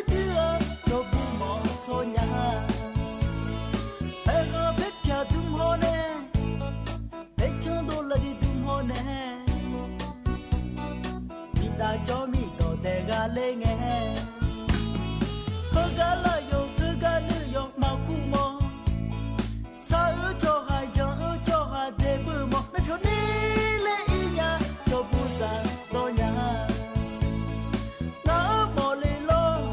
พิวซึกะเลโลจอบูนาหาโมญาน้ากะเลโลพิวซึโมเลโลจอบูนาหาโมญาโอ้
จอมีโตแต่กาเลง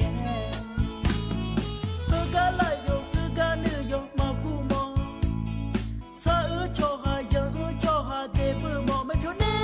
เลอีญาชอบูซาโตญานาโมลิโลพิวซึกาเลโลชอบูนาคาโมญานาโมลิโลพิวซึกาเลโลชอบูนาคาโมญานา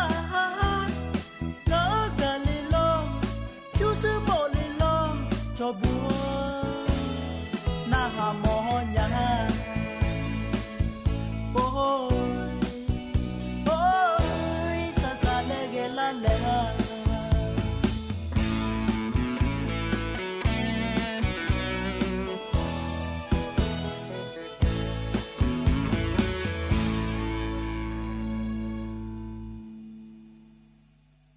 นี่ก็อยู่ในชาเรยันนะฮะเบียวดูเวลากันเนี่ยนะชิกุกาเลนหาดามาเยชากาลอยีนิวนิมจีอดูนะคนนี้งาสัมพีลองงาสัมชิกุกาตะกลุนหาเบียวดามายีเนี่ยที่สามมือแล้วตัวขอยุขอยานาดิกะกายคนเนี่ยที่กะที่ดอเอาหูมันดูมีไงมีช่องเนี่ยน่าหาหน่อยวันเนาะ我心下面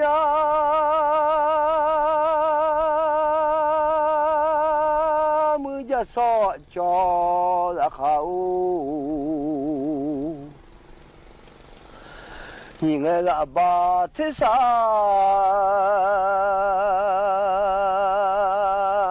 เดินหน่อยยิ่งไงมากะละบาทสางยิ่งไงมังมอละบาเพียจาเดียวมาเนี่ยนี่น้ำบ่มีจางน้ำบ่จากาย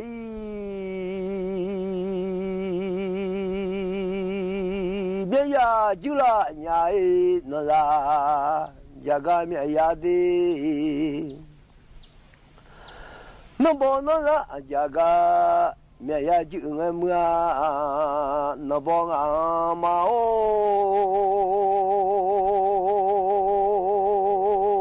เมเลมือนบนหลังมาอุแมนบอนี่ข้าชื่อมาอุลิแมฮามือมียามีของอามา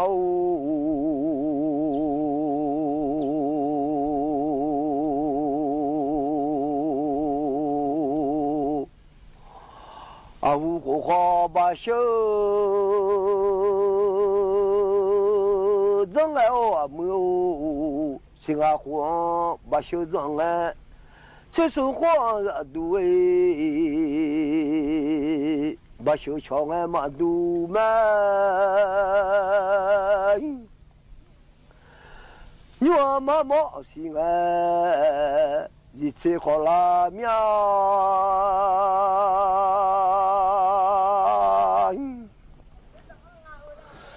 สมามาสิงห์ขอทั้งเลละญาเลนบนละจากาเมียลุจึงเมืองนบอนี่บาชื่อบาชอลิมา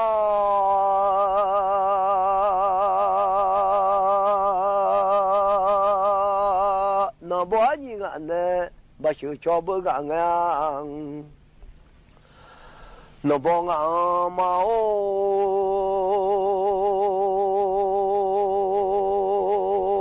มาโอแม่เมื่อ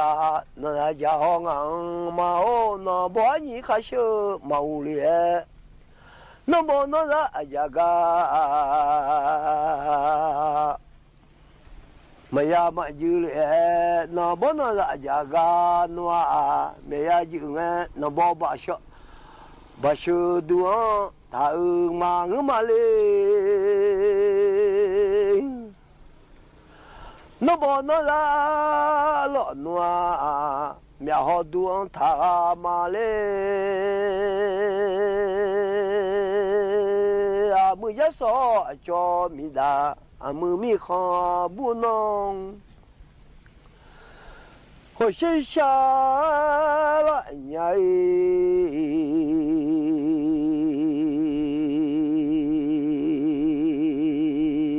ปลอจากแม่นู้ข้าเจอจะรอแม่เมื่อปอร้องตาจากแม่ข้าเจอสมุนจะมียาข้าเชื่อมาแล้ว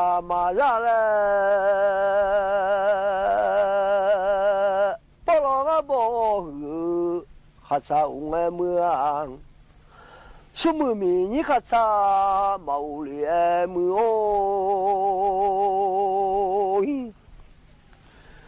我身上来年，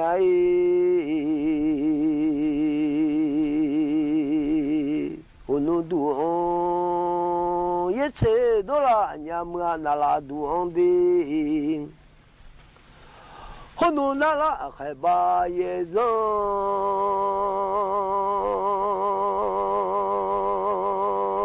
都来年啊，我这个火火路还好呢。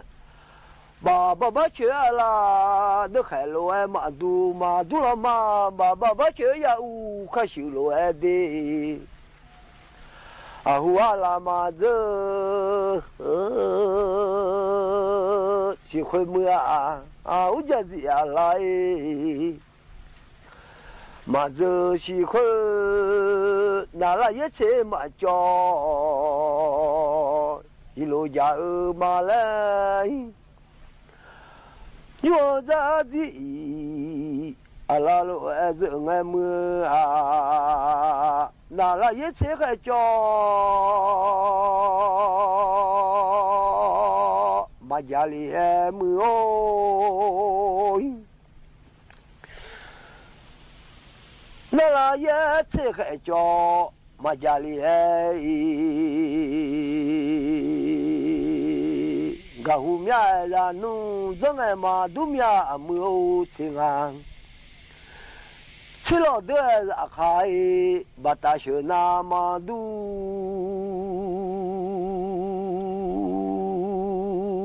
你话嘛修人会苗啦爱么啊，爸妈妈修人会，阿爸妈妈修操路爱的。他们家说米好米大哦，我有样东马手来表拉伢不得用的那生姜，可有阿达，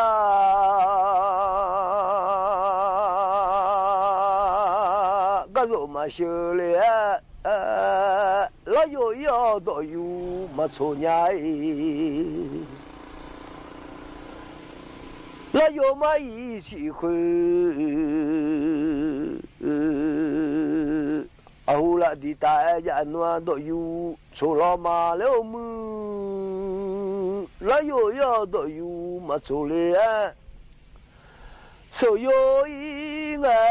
对，在嘛面面，我是下个来年我们。下面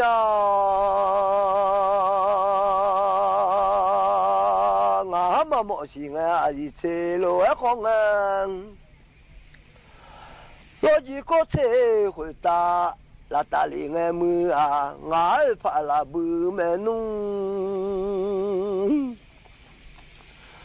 从俺里闹马那不。前马上哎，我弄皮头就到阿木一旁，马儿皮修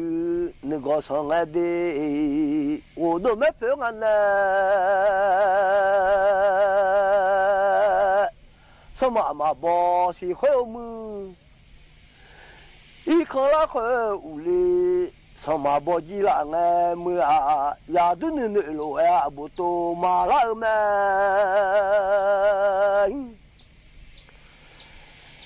一看那块屋里，上马坡记了伢，我都得看，俺家没有人得看，最多了一老农得看俺嘛啊，俺家儿子得看错伢啷个有么？俺家人得看路啊个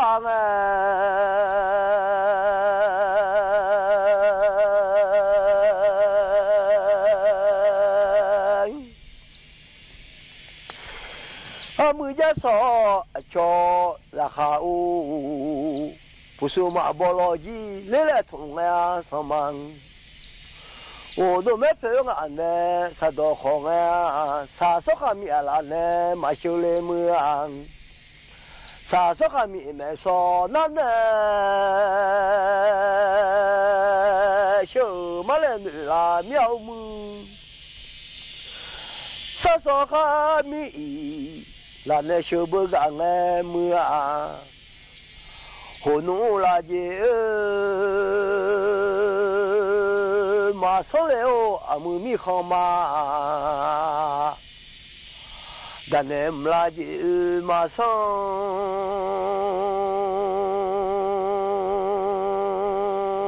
我弄但那么了就马上来。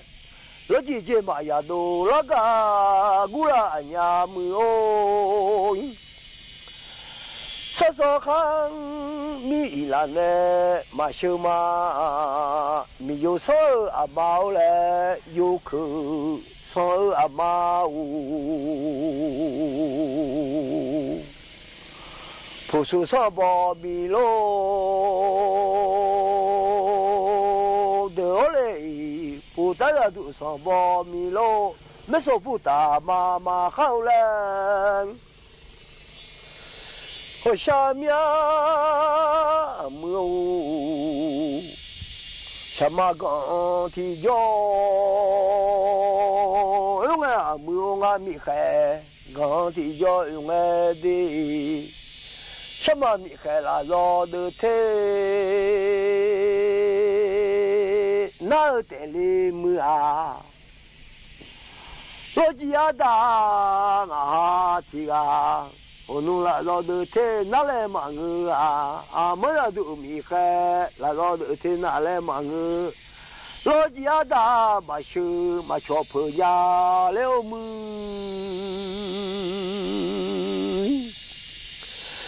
我家大俺呢？把手敲不干啊！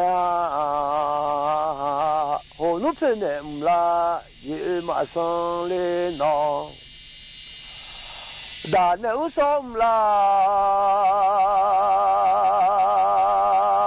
一爸爸上老姐姐妈妈呀，大嘞老姐姐妈呀都那个古拉伢嘞哦。啥时候米拉呢？马修阿了，啥时候米拉呢？修啦老奴都啦米哎，阿姆没说阿妈乌，米家的乌没说不打妈妈哈，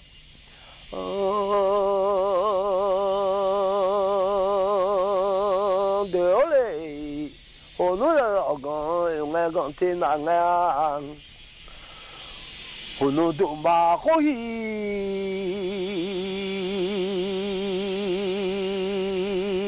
莫米罗米亚诺，米就都马好伊，拉的把好东西，来呀呀尔米罗，什么那可可嘛，可要来尔米亚，啊，叫那啊，都非要要啥子尔米罗呀的。你家儿面是啊，修啦儿面，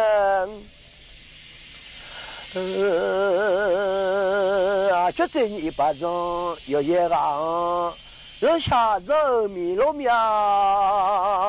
米罗叫嘛喏哈，提啊啦儿，我下面。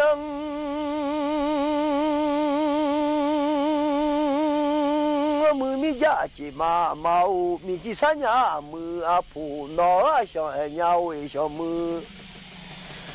小嘞俺话啦一起读，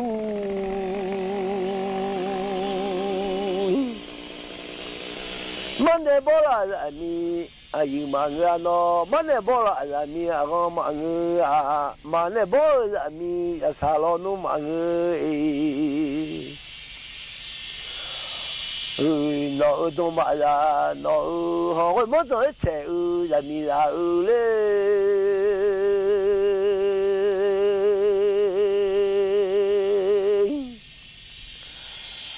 ไม่ละมีหง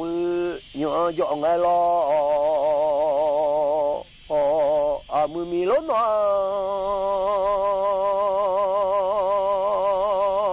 อยาละ你这大妈看让农场哎么啊，有出门也看没闲哎，妈么去看马多么。你这大妈看让农场哎，马去了农地还马家去烧呀乌鸡啊，然后米来。去烧菜呀乌，吃下咱米路，吃路呀路不多。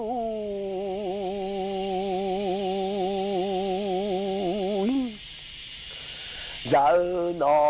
我那小菜呀路不多咋好的，那几呀多你那还。那米路的，我弄种哎肉菜，那么米去三年没阿婆，你叫做肉菜，那么你叫做肉菜那个，肉菜那那一嘛不，你那做白米我不好啊。人不红哎，面衣嘛接来来，样哎，好弄你照做，让天那个呀，好弄那好那红色，样么米罗那地方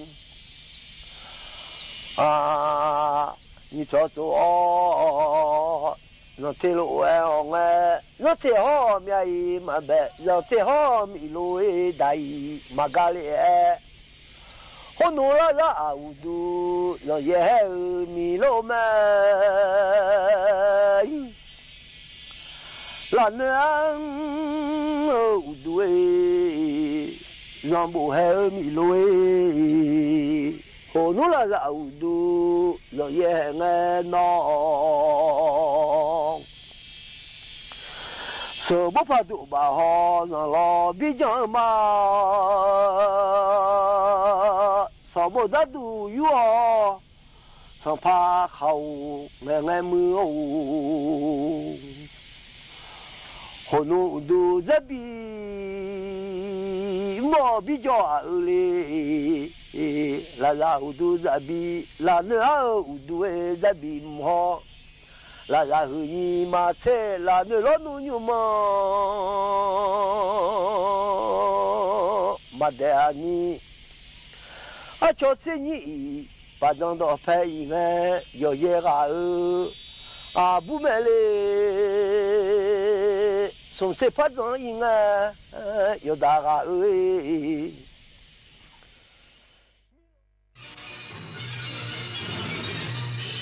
สถานีวิทยุกระจายเสียงแห่งประเทศไทยและเครือข่ายทั่วประเทศเสนอข่าวต้นชั่วโมงรู้เร็วรู้จริงเกาะติดทุกสถานการณ์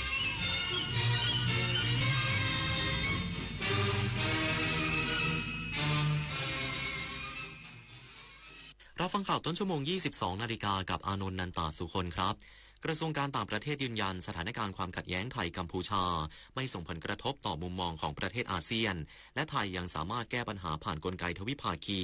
อีกสักครู่มาติดตามรายละเอียดครับขอเชิญพุทธศาสนิกชนและผู้มีจิตศรัทธานมัสการพระสมเด็จองค์ปฐมพระพุทธเมตตาณวัดเทพประธานอธิพรอำเภอสอยดาวจังหวัดจันทบุรีพระพุทธรูปนินรัตนะองค์แรกและองค์เดียวในโลกสร้างขึ้นเพื่อถวายเป็นพุทธบูชาและเป็นพระราชกุศลแด่ในหลวงรัชกาลที่9เนื่องในโอกาสพระราชพิธีมหามงคลเฉลิมพระชนมพรรษา7 รอบ 5 ธันวาคม 2554ร่วมเป็นส่วนหนึ่งในการสืบสานศิลปะพุทธศาสนาแห่งภาคตะวันออกสักการะได้แล้ววันนี้ 24 ปีแห่งเส้นทางของกองทุนหมู่บ้านและชุมชนเมืองที่ดำเนินการภายใต้รัฐบาลที่สนับสนุนเสริมสร้างศักยภาพผ่านไปยังกองทุนหมู่บ้านและชุมชนเมืองทั่วประเทศโดยแบ่งตามขนาดของหมู่บ้าน3ระดับ S M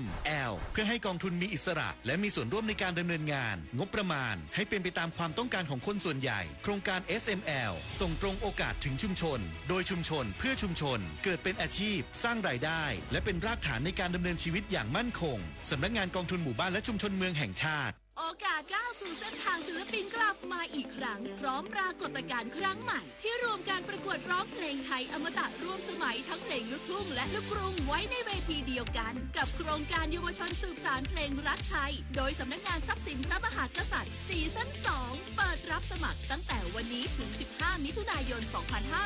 2568ชิงถ้วยพระราชทานและรางวัลกว่า100,000 บาทติดตามข้อมูลเพิ่มเติมได้ทาง Facebook เยาวชนสืบสานรักเพลงไทยเอาถอยไปหน่อยเห็นไม่ชัดอ่ะเห็นไหมคะ ถอยอีกนิดนึงเห็นหรือยังคะอีกนิดนึงได้ไหมโห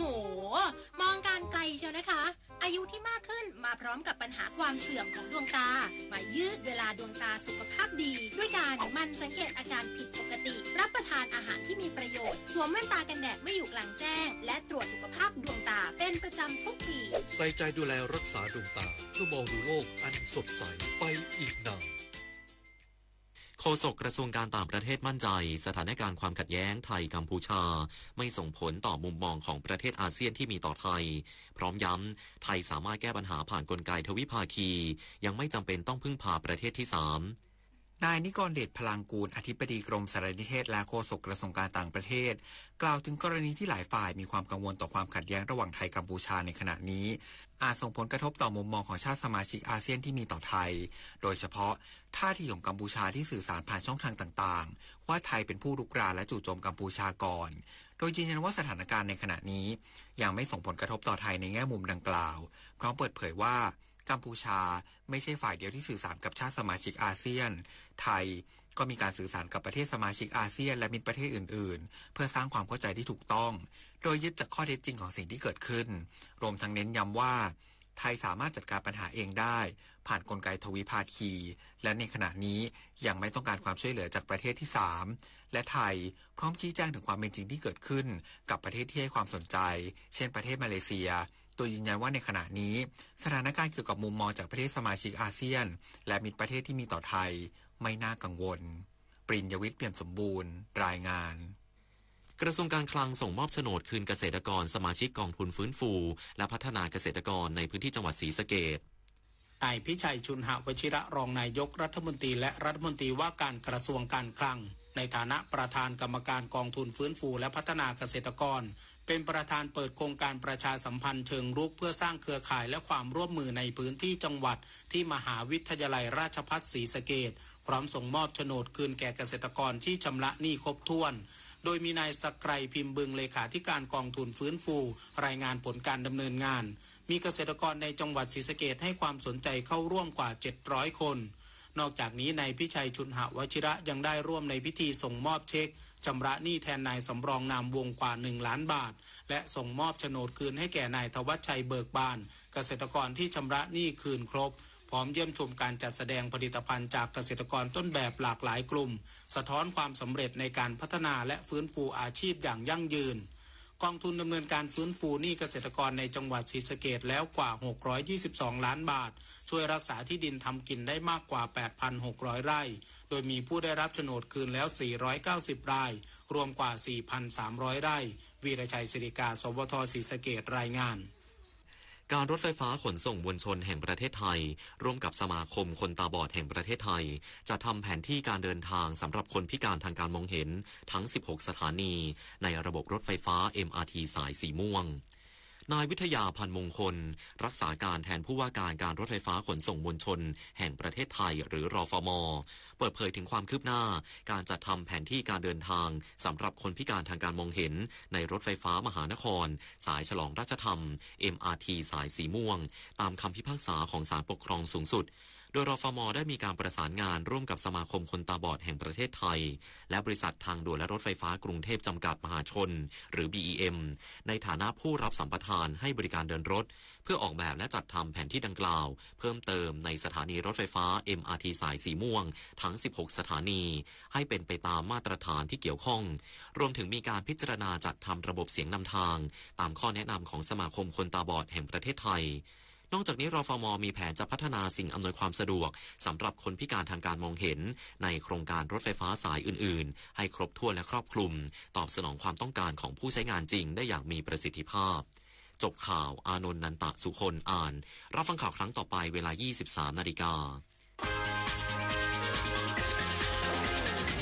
ติดตามข่าวที่นำเสนอไปแล้วได้ที่ www.thainews.prd.go.th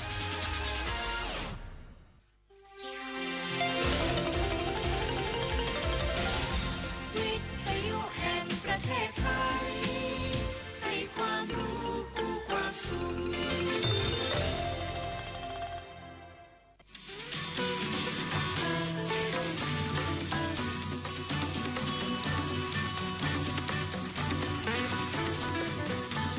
บนเส้นทางของถนนสายนี้เรามีบทเพลงเพื่อชีวิตดนตรีกวีศิลปะวัฒนธรรมวรรณกรรมมาฝากคุณทุกวันเสาร์และอาทิตย์กับเราที่นี่ถนนดนตรี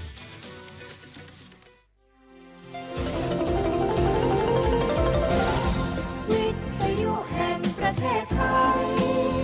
ให้ความรู้กู้ความสุข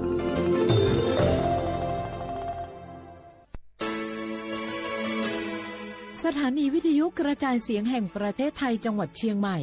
AM 1476 กิโลเฮิรตซ์สถานีวิทยุภาคภาษาชาติพันธุ์แห่งเดียวในประเทศไทยที่มีความทันสมัยเชื่อถือได้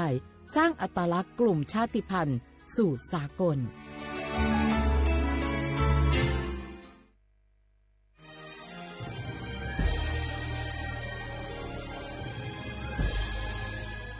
เกิดเป็นคนไทยเติบโตบนผืนแผ่นดินไทยจงภูมิใจในความเป็นไทยชาติไทยเรานั้นนับเป็นชาติที่มีความเป็นมาเก่าแก่ยาวนานเรามีภาษาวัฒนธรรมและมีสิ่งต่างๆที่เป็นเอกลักษณ์ให้เราได้ภาคภูมิใจในความเป็นคนไทยเราควรเห็นคุณค่าและมีความรักชาติหวงแหนแผ่นดินอันเป็นมรดกของบรรพชน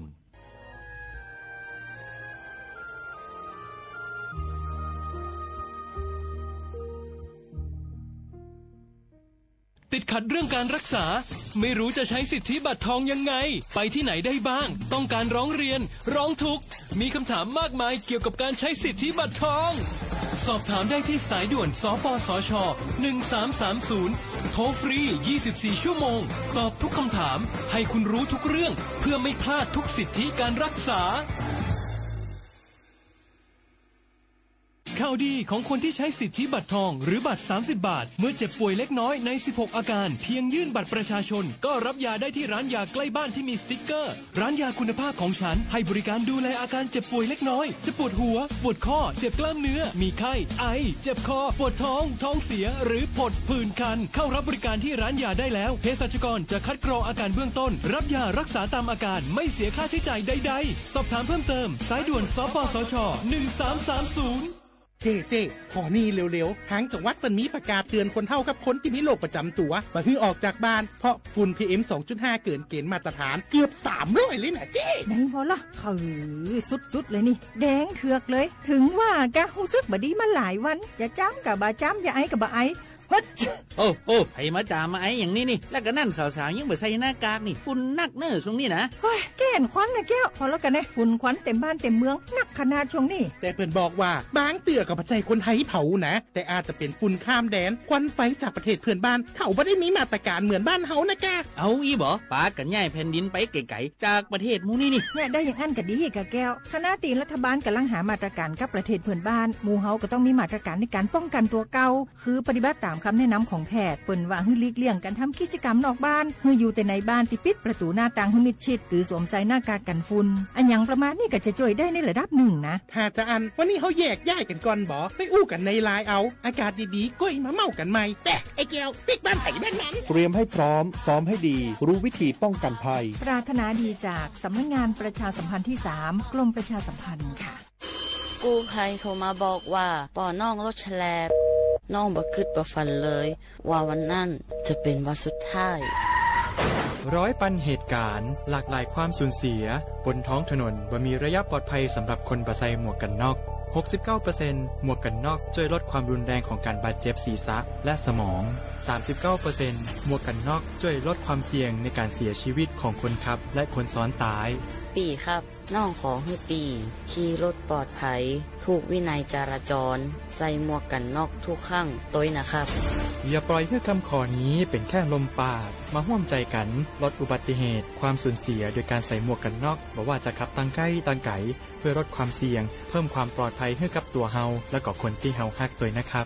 ด้วยความปรารถนาดีจากสำนักงานประชาสัมพันธ์ที่3กรมประชาสัมพันธ์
เมื่อสูงและห่มจมพับตอนพี่น้องผู้ยินถ่อมเสียงใต้เฮาเขากูก็กูก้นตั้งหมดตั้งเสียงขาออกกูวันให้เป็นวันหลีดอนดาบอมเมพี่น้องเฮาเขาเส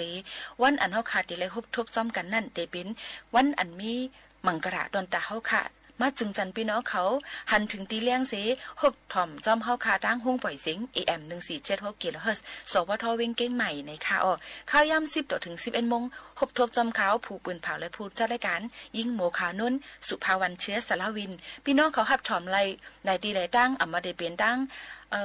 อมล้ม AM 1476 กิโลเฮิรตซ์อำมาได้เป็นดัง Facebook ไลฟ์แฟนเพจเฮาคาดีสวทเก้งใหม่ AM 1476 กิโลเฮิรตซ์แตงโม MKN อำนั้นกับสืบกันเข้ามาเลยดี0532760007กันในก็ห่มจมหับตอนพี่น้องเขากูก็กูก้นตั้งหมดตั้งเสียงอยู่ว่าจึงหนังไหนค่ะพี่น้องเขาค่ะฮะเลยงินถ่อมเสียงอยู่ย่ำพองตะเหลวนั่นเฮาเป็นลองตั้งข้าวย่ำอันก็จินเย็นใจพี่น้องเขาเสเมื่อได้ได้เป็นลองสั่งหลายๆในเฮาคาอ่อนกัน10งินถ่อมด้วยปืนฮู้ตั้งหันและเพียงความอันหางเฮียนฝากตอนจุดถึงปอแม่ปีๆน้องๆ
เอาค่ะตอนด่าในวันเมื่อในช่องกว่าเพ่งกว้างวันหูถูกเจอเย่าเซในเฮาขายยังเดี๋ยวมีปืนหูตั้งหันในธรรมะตราฝากตอนจุดถึงปอไม่ปีน้องๆเฮาเขาเส10นี้ถ่อมสำคัญด้วยก่อน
ตราในเนี่ยค่ะคำตราแหละทำตราอันว่านั้นมายุดยาปันให้เฮาคาเลยก็จินยันเจอสิลดย่อมกว่าลองโตซาโมฮาคานั่นนำเตอเตเตวาในสังว่าเฮาคามีเจอสมาธิตั้งมันไว้ใจกัดใจเย็นเสกูลองกูอันก็ที่เป็นลองงายแงมตอนตาเฮาคาในยุ่มยำว่าเจ้าหนังในเสและสืบยินถ่อมด้วยอันเฮาคาหังเฮียนฝากตอนจุดถึงพ่อแม่พี่น้องเขานั่นก่อนค่ะ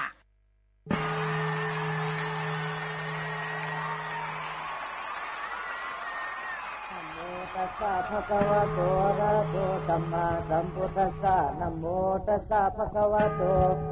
อะระหะโตสัมมาสัมพุทธัสสะนะโมตัสสะภะคะวะโตอะระหะโตสัมมาสัมพุทธัสสะปัญจมานิสิโนนาโถปัสสะสัมโพธิมุตตมังจะเจสัจังปะกาเสสิธรรมจักขังปวัตยิเอเตนะสัจวัตเตนะสัพเพมาลาปะลายันตุหุนโตโนจยมังกาลังนาถอนว่าพระต่อเป็นเจ้าป้านั้นอันเป็นที่ตั้งที่พึงที่หิงเกวินิยาสัตวาตั้งสิ่งตั้งหลงจิโนเจ้าเปียปัญจมานียังที่ทรงที่มันตั้งหายนอปากาสิที่เจ้าก็ได้ฮอดเทศนาธรรมจักรยังธรรมจักรปวัตนาสูตรที่ส่วนปาทิสีปัตนามีกตายาวนส่วนตึงที่หิลิงปราณาสีปากาสิที่เจ้าก็ฮอดเทศนาธรรมะตลาเมตตาปัญญีสังสัจกนยาวนอเอเตนะสัจวัจเจนะโดยสัจวัจนะกถาเนาคาได้ยกย่องถึงมุนพระเป็นเจ้าในสัพเพมาลาอันว่ามือที่สูงที่มันตั้งหาปลายันตู้ให้ได้ไปนี้กว่ากิงคาการะยามเดี๋ยวนี้โดยตานออ้างว่าข้าววันตามีก็น้อมไว้พระตัวเจ้าหมื่นสู่แสนปาตลาตัวเจ้าสังฆาตัวเจ้าเจติตัวธาตุตัวมวยตัวอันตัวยุคทุตัวยุคปาตัวพระเป็นเจ้าหมื่นสู่แสนปาปัจจิกาพุทธาหมื่นสู่แสนปาล้านแต่เจ้าหมื่นสู่แสนปามหาศิวลิตาเถนเจ้าเหมาพระพุทธเถนเจ้าสีปาใจอ่ำเนาสีปาทวามตายเอาขาตั้งลงตั้งหลายยันไว้ยันตาเจตัวง่าเจงาคำพระเป็นเจ้ามีในเมืองตาวาสิงตาเจตัวง่าเจงมีในเมืองที่นี่หลังกาที่โบเจตัวง่าเจงมีในเมืองกันธนาถาเขสังถอยเจตัวง่าเจงมีที่เมืองนากาเฮาเจ้าขาย้อนผู้โจมุตาเจงเจง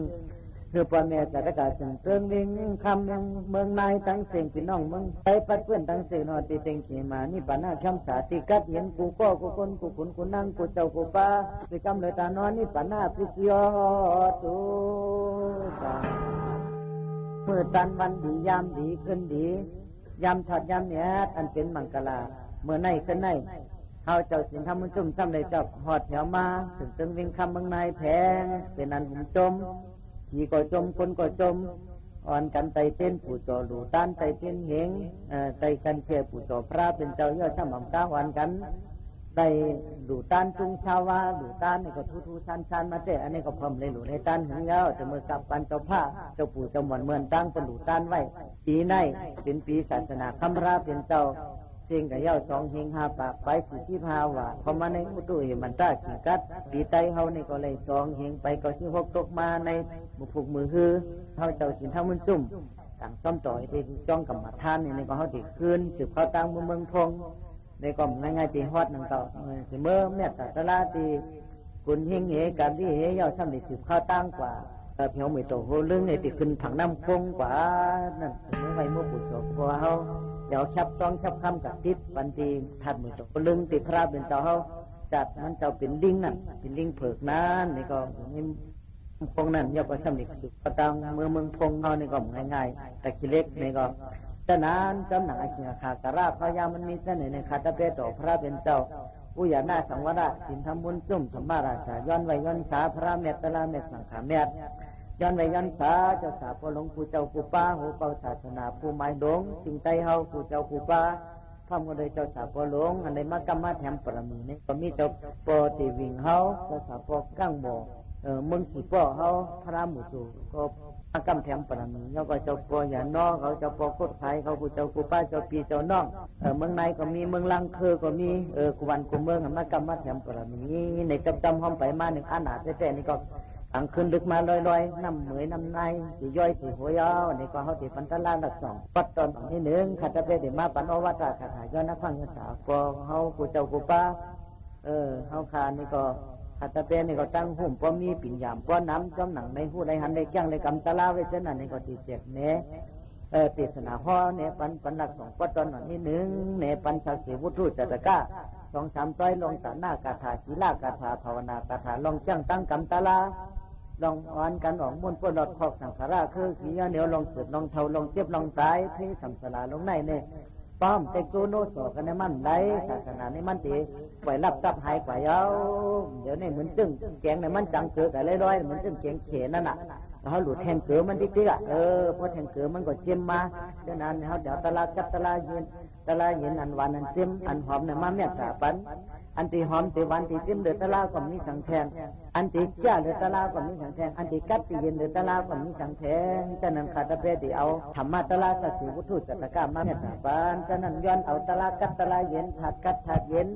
ถัดเมียตามีในหมอโหเจอเขาเจ้าสินทมุนจุ่มในอันในจังในกรรมะจะเมื่ออาชาเขาได้ชีวิตโขบในมันหนึ่งสังการโดยเจ้าเลยมาเป็นมุนเจ้ามุนจังมันเนี่ยก็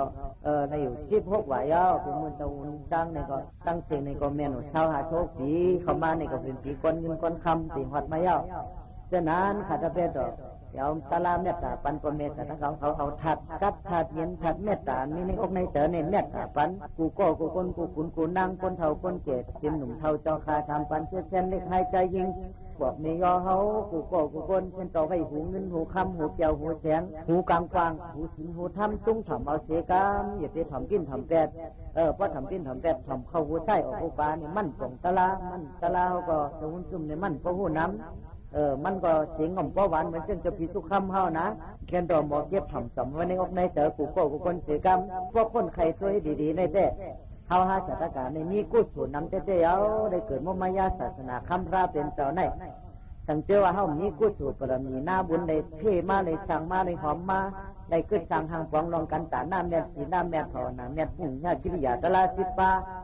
อำไรเฮ็ดได้สั่งในถึงแต่ที่เกิดมาเป็นคนในมันอยากเตะเอาจังว่ามนุษย์ตุลาภรณ์ว่านั่น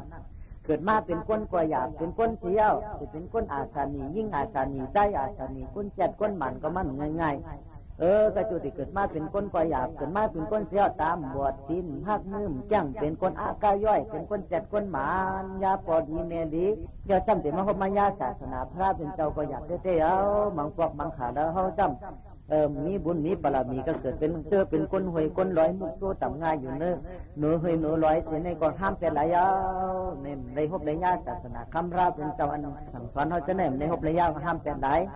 ฉะนั้นผู้สูเขามีบารมีเขานำเตะเอาเขามาเกิดว่าไม่ยากเสียงดีเสียงแม่ทลายยตนาทลายยตนาสังขายตนาเกี่ยวแม่สัมปา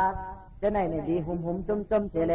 วันกันข้าจะโจจ้าเกี่ยงกำตั้งดีกองมูผู้สูเสดีหูโตผู้ห่างกูก็กูก้นอย่าไปประมาทตาลืมห่างลืมโตโคเงินเงยจอมกัดซุบลมจอมกัดจอมดีหลายๆก้อยแค่นต่อหูโตผู้ห่างทั้งฝังมันอ่อนกันดันกันให้กันตาหน้าแม่ศีลาแม่ภาวนาแม่อย่าไปลงห่างลืมโตก็พอยุบนำสังขารตลาเนี่ยมันคือก็อยู่ก็จำมาเพื่อเท่าเพื่อเจ็บเพื่อตายมาติ๊กเดียวมันก็จังตายไตก็จังตายเขวกะลากุมิเมียวนี่ก็จำกับวันตายทีเดียวก็เหตุการณ์นี้การแมทเนี่ยห้อมจังอากูสาจังเกลือสังอากูเงินก่อมไรอากูคำก่อมไรอากูเกี่ยวเสียงก่อมไรอากูหอเงินเท่าก่อมไรนี่ก็หังดีหนานี่ก็อากูมไรโคเขาแคมหนาก็อากูมไรลูกหลานก็ตื้อมีน้ำหนาใส่เจอใครก็มีน้ำก็ตื้อเป็นสัตว์เทมีอนาอ๋อจ่าน้ำหนามีอาญาทูนี่ก็เขากับอากูไรเป็นผู้มูผู้สุขหุ่นจี้สังกยอมันรอดไหนตั้งตายในฉะนั้นดีผู้โตผู้หังกูโก้กูก้นอ่อนกันเหตุการณ์ตาหน้าแม่สีหน้าแม่ภาวนาแม่กูโก้กูก้นดูหัดฐานเจ้าลูกซึกนั่นเพราะเขาดีกันเจ้าป้อมหัดฐานเนี่ยมันโกตายในให้โจ้แจ้มันเปไรเฮาหาจัตการนี่เป็นลูกศิษย์เปรพระเป็นเจ้าลูกหัดฐานลองกันตาหน้าหัดฐานลองกันสินศีละถ้าทันลองกันภาวนามดูโกตายหนูสุนาชาหนูอับกับตันพลาตลาสังขายผู้จอบพ่อแม่จากสมาธิพ่อแม่เขาก็ลุ่มล้านดีๆงามๆอย่าเป็นหลาเขาอย่าเป็นท่าเขาอย่าเป็นให้ท่ายใจขาดเขาพ่อแม่เขานี่เป็นพลาสองสู่ที่เฮือนเขาเนี่ยหลุมลุ่มล้าเขาดีๆสลาสมาเขาเนี่ยก็หลุมลุ่มล้าเขาดีๆงามๆก้มนี้สลาสมาผู้จี้แหนสั่งสอนเขาเนี่ยก็เข้าหมู่หันถึงตั้งดีตั้งซ่าเข้าหมู่ไรฉะนั้นให้เฮาหลู่หาทานดองกันตาหน้าศีลาภาวนาจะว่าหาทานกินวันกินเมืองสังก็ที่ว่าแต่มันเป็นสมุติปิงหยาบไว้หนังดินเมืองไว้ที่อื่นกินเฮาพอเฮาตายก็เฮาเน่าเข้าเมืองกับผังในดินก็เน่าเข้าดินเมืองกันดินก็ขึ้นปนดินเน น้ำขึ้นจุนปันน้ำนี้ไผ่ขึ้นจุนปันไผ่ลมขึ้นจุนปันลมนี้แต่นั้นอย่าไปมีโตชาต่อกันอย่าไปมีโมหะต่อกันอย่าไปมีมันหน้าต่อกันอย่าไปมีตัณหาวิจารต่อกันอย่าไปมีเจ้าล้อผ้าต่อกันแค่นต่อมีเจ้าหุ่มจมหักแห้งแป้งเหยื่อเนื้อกันเฉลยเอาแม่ตาต่างเนื้อโหแม่ตาเนื้อกันกรุณามุทิตาอุเบกขาเนื้อกันเฉลยตัวหน้าตัวตากันดีๆงามๆอยากด้วยกันดีๆงามๆหุ่มจมปุ่นปนนั้นก็ดีกว่าก็ผันก็ตั้งเยาเนี่ยอันนี้เจ้าวุ้นจมในเด็กโตโนสอแลปานอว่าการเนี่ยตาซอยในซอยหนึ่งจะว่าจะมาสุดละเต็มทนยาวบ้านเมืองก็กัดเย็นหัวเฮือนเขาก็กัดเย็นอันนั้นก็กัดเย็นเพียงบ่ได้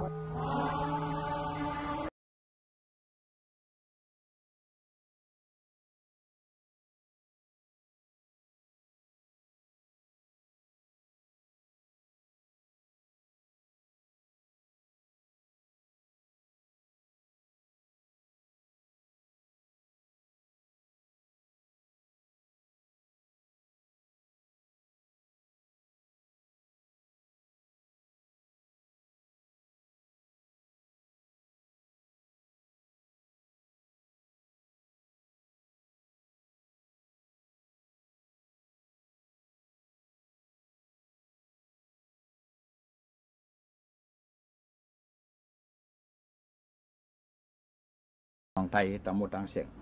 กำเลยข่าวลุงเสี่ยวต่อที่มาลัดนี่ลองทุ่งสำวัฒนธรรมประเพณีปู่เฮ็ดมาอย่าเฮ็ดไว้เตียนก้นเท่าก้นเกี่ยเขาเปิ้นถือกำมันต่างเฮา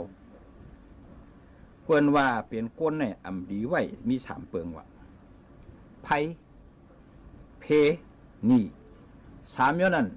เฮาขาดอะไรเงื่องเวเหมือนเจียงไผเนี่ยเหมือนเจียงเฮาว่าเฮาเตะออกขึ้นออกเยกว่านั้นคนไทยเอาข่าวกูปอกกปูว่ามีหมกไผ่เนาะเขาได้ชุมไผ่ไว้ให้กว่าในอะไรมันสั่งใหม่เขามังปอคนพวกท่าภาษาในไตเตียนเหตุใดไว้ในเขียงพลาเขานั่นตั้งเหนือเป็นคาขนาดตั้งตาในก็เป็นผักนี่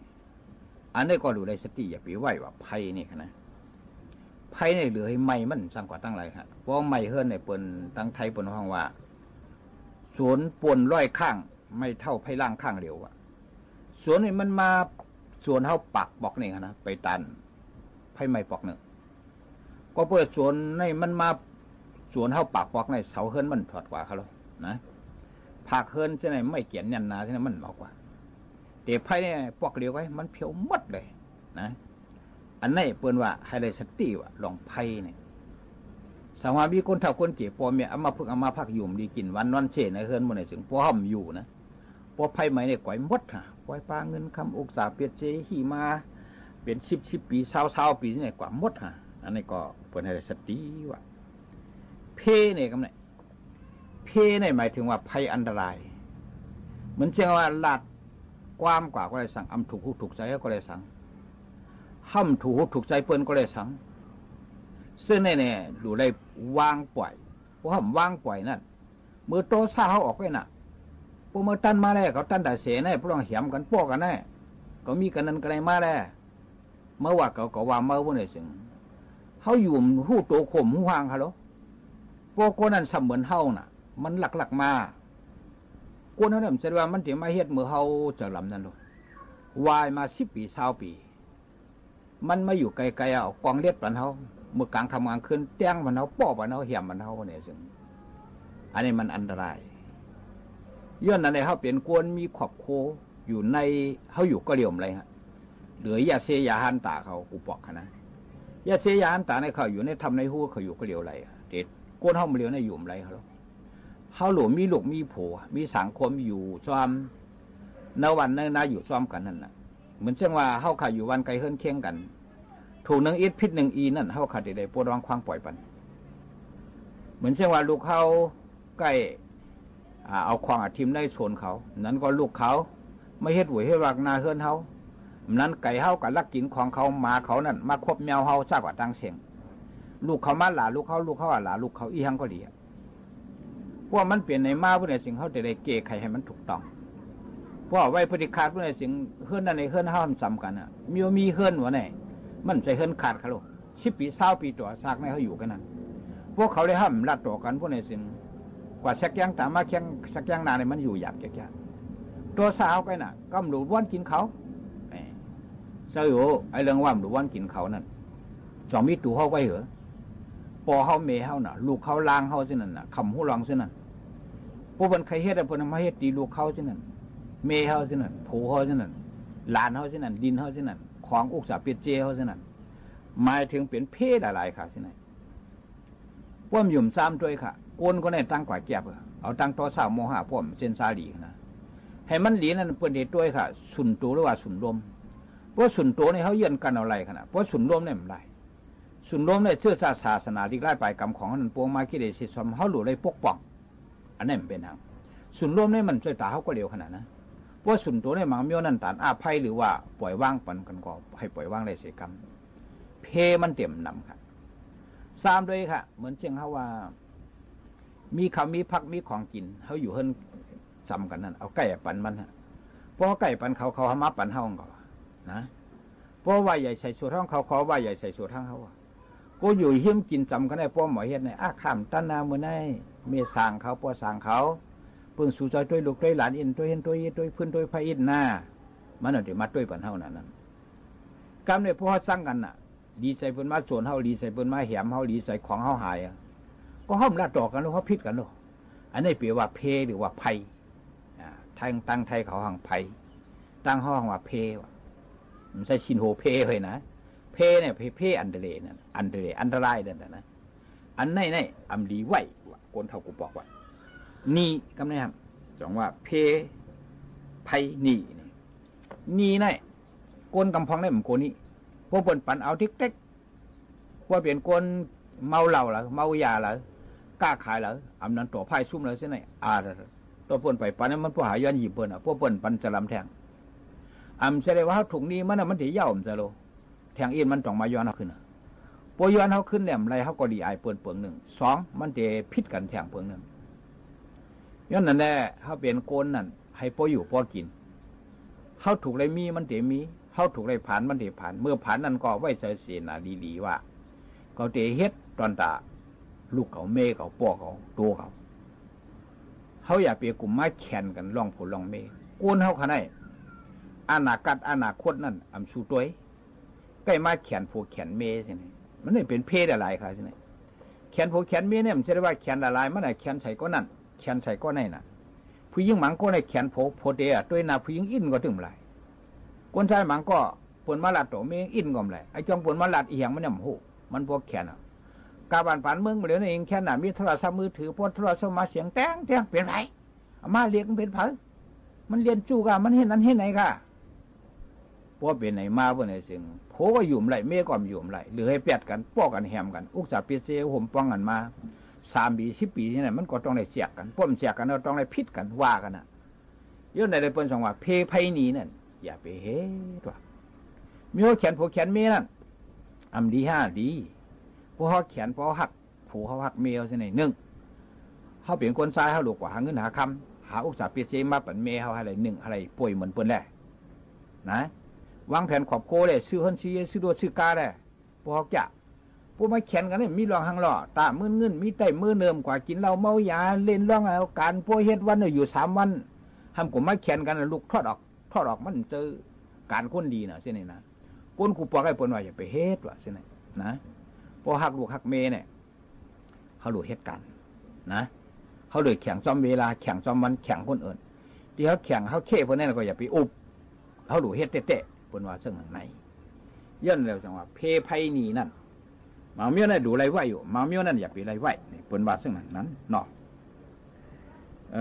กำในทำที่มาลาดนี้ว่าอัมดีให้อัมดีต่อยว่ามี3 โยพาห่มมอตั้งหลวงอัมดีเอาต่อยกันเลียนกล้องแจ้งเหมือนเชียงเสียงเหมือนเชียงมองนั่นวันใส่กินตั้งหลวงที่ไหนก็อัมดีเอามาต่อยกันจับกันที่เชียงเสียงนั่นลิ้นนั้นเขาอยู่เนื้อมันนั่นนี่ก็เอามือเขาต่อยลิ้นปากเหมือนเชียงกวางเชียงสังนั่นนะอัมดีเฮ็ดว่ะซึ่งในมีกลุ่มกุ้นหมุนเงาเหนือเขาอัมเซอร์ต้นตาเดียวมาป้อจับกันต่อยกังกิ้งโขมอพอเฮ็ดซึ่งนั้นพวกในสิ่งวัฒนธรรมประเพณีหรือว่าโชคลาภสัพพะกาก็จะปีกว่าเขาเปลี่ยนก้นเนี่ยก็จะเปลี่ยนก้นตกหลังสมองเขาก็จะดื้อเตอ่ำป่องแรงจังเนี่ยเปิ้นว่าซึ่งไหนเนาะอันนี้ก็อะไรเข้าใส่ไว้กับศิกรรมเนี่ยอัมลีลืออัมลีได้ปึ้งอัมลีได้ปึ้งได้อัมลีกว่านอนมีอยู่3 ตีนี่ก้นกูปอกคนสอนไว้ฮะ 1ชิมตั้งไทยของวดชด2กะทาม3สลอพามซะแน่มดีกว่าลือนอนคืนนอนวันว่ะชิมอันว่าได้เปลี่ยนที่สังขายานเขากับพริกชิกไว้ชิกขาปุกต่อ2 บาท27เปิ้นกว่าห้ามให้กูมิวๆขาติกันนั่นนะเปิ้นน่ะปิกนั่นน่ะที่เทมันแต่ปิกนี่เหมือนเช่นว่าสังขายานเขาเสาไหน1อย่าไปเหยียบเยอะยะ2อย่าไปลงไถ่ลองเยียวลองขี้ใส่เนื้อลิ้นแนะนำ3อย่าเป็นนางสามผู้หญิงก็ดอกก็ซะกว่าตั้งเสียงโอ้มันนำนะย้อนอะไรเปิ้นกว่าพริกชิกเปิ้นว่าปิ้งหยับไปพออยู่นั่นในก็เฮาคำสอนนี้มืดตื้อๆให้นั่นน่ะเหมือนแจ้งว่าสังฆยานเขาจะในเปิ้นมีสิกขาปุกต่อสิกขาได้หมายถึงว่ามันสูงฮะความพลาเป็นสาเฮากว่าปิ้งหยับไปนั่นกำเหลียวอำดีกว่านอนว่านั่นเพราะเฮานอนเราหากินหยาบครับกะทามจริงห้ามไม่หมายถึงมันมีหังนั่นน่ะเปิ้นป้อมกว่าเขามันน่ะเฮาสมันนอนพวกนี้จึงอันนั้นบ่ได้ก็เป็นจุงเป็นเพ้อเป็นกระหวยเนี่ยมาเก็บกินหลุมคบคับกลางค่ำกลางคืนหมูหมาแมวไก่อันนี้นั่นแหละมันดีกว่าหากะทามนั่นนะอันนี้ก็ดีกว่านอนสลอพามสลอพามเนี่ยเป็นที่เปิ้นว่าถือศีลกินเสเปิ้นปฏิวัตินั่นน่ะ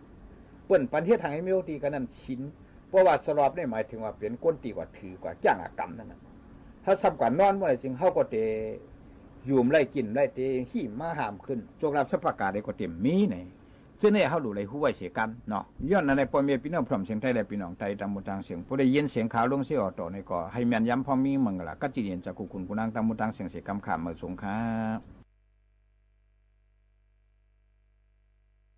มาถ่อมด้วยลองก้นในกันกวนค่ะย่ำพองจะเหลวนั่นเนี่ยค่ะเมื่อก่อนนั่นมีเจ้าภูผ่านสร้างเฮ็ดเป็นกล้วยตัวหนึ่งเสียว่าเมื่อเตเลยไทยให้ไทยหน้าเฮ็ดเลี้ยงก้นกูวันตั้งกินเมื่อนั่นซ้ำเตเลยกินเยอะยาเตปันอาศักอยู่เศร้าตาเมื่อ50 ปีในเย้าค่ะกำนั่นกล้วยก็จังถามขึ้นว่าจังเทียงขึ้นว่าคาเลยเฮ็ดกันเฮ่อหยับป้อด่านนายนั่นเสียเย้าสมว่าเตเลยกินเยอะกล้วยแต่เตเอาตา20 ปีกล้วยเย้าค่ะอันเหลือนั่นเก็บไว้ขึ้นคาแลในเย้าผู้ผ่านสร้างก็พร้อมจอมขอความกล้วยนั่นอยู่เย้าค่ะถึงเทียงว่านึงผ่านสร้างเฮ็ดเป็นลิงแทงตัวหนึ่งเสว่าหังลิงว่าเมื่อเตลัยเฮ็ดเฮาก้นยุ่มไหลโขไหลเตลัยเฮ็ดเฮาก้นมีตั้งมนเจอเตลัยคิดตั้งตู้เนี่ยตั้งกินของเมื่อจึงเป็นกล้วยเตปันอาศักอยู่เศร้าเมื่อ20 ปีในอยู่เย้าค่ะกำนั่นลิงก็เถียงขึ้นว่าเตไลเฮ็ดเฮาเขามนเสื้อใจเสียเย้าซ้ำเตลัยคิดตั้งตู้เนี่ยเย้าเตลัยกินกล้วยได้10 ปีกล้วยก็ติ๋มเป็นปอเย้าว่าไหนเสผู้ผ่านสร้างก็พร้อมจอมขอความลิงนั่นอยู่เย้าค่ะวันทวน3ซ้ำผ่านสร้างนั่นเฮ็ดเป็นมาตัวหนึ่งเสว่าเมื่อเตลัยอยู่ที่พักดูเกินตั้งวันเสเห่าเตลัยกินข้าวพักอันกึดอันเหลือเจ้าเฮือนนั่นก้วยเตปันอาศักตายอยู่เศร้าเมื่อใน25 ปีในเย้าค่ะกำนั่นมาก็จังขึ้นเถียงขึ้นเสว่าเตลัยอยู่ที่พักดูเกินเสเห่าปันตั้งวันไหนค่ะป้อนั้นเอา15 ปีก้วยก็เลยเย้าค่ะอันเหลือนั่นเก็บไว้ขึ้นเสคาแลในอยู่เย้าค่ะผู้ผ่านสร้างก็พร้อมจอมขอความหมานั่นอยู่เย้าค่ะวันทวนสีนั่นจำผ่านสร้างเฮ็ดเป็นก้นก้อนหนึ่งเสว่าเมื่อเตอำโลเฮ็ดการสั่งเสเตเลยเกี่ยวเตเลยมนกินนอนเสคำจี้จิมมึงก้นนั่นก้วยเตปันอาศักได้อยู่เศร้าเมื่อ20 ปีในกำนั่นก้นก็เถียงขึ้นว่าจัดปานดีตาในอาศัก20 ปีในนั่นอำปดนาคา5ผู้ผ่านสร้างก็เยียนอยู่อำตักเสียงสังกำนั่นก้นจังลาดตีผู้ผ่านสร้างนั่นว่าเฮ็ดในอำลีคา5กวายสัมปันขึ้น30 ปี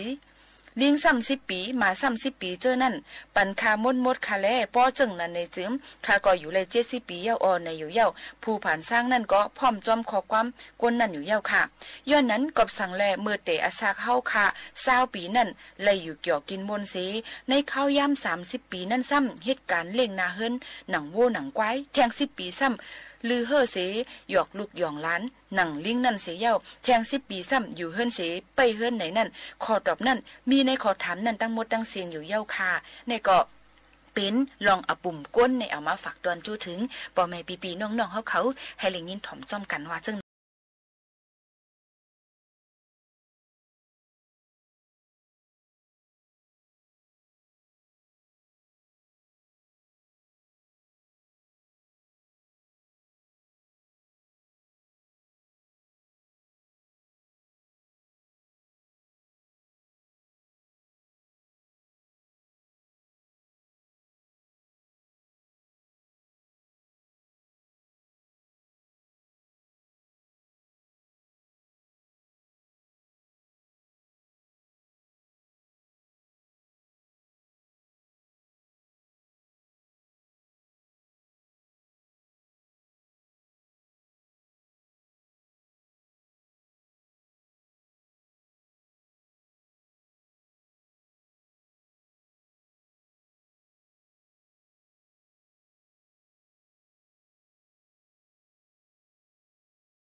เป็นเพ่งความอ่ำว่าเดเป็นลองปื้นหูตั้งหันกูลองกูอันนั่นคัดเจอใส่แห้งฝากตอนจุถึงปอแม่พี่น้องเขาพูยินถ่อมเขากูป่านกูเส้นกันอยู่ในซีเมื่อในอ่ำหั่นเจอขึ้นสืบยินถ่อมด้วยแทงต่างวันมาข้าวยาเหมือนกันในข้าวยิ่งหมูขาโน้นผัดยันเมื่อดังเพ่งความหวานหูถูกเจอก่อนส่งขึ้นมาหกมาทุบจอมพี่น้องเขาแทงลื่นสุดค่ะย้อนสู้ปั่นพี่น้องเขาเหตุการณ์สังกอโตโกสังกอเฮอมันนาการให้ตื้อต้นย้อนผัดยันเมื่อเย้าค่ะเหมือนสุงค่ะ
สถานีวิทยุกระจายเสียงแห่งประเทศไทยและเครือข่ายทั่วประเทศเสนอข่าวต้นชั่วโมง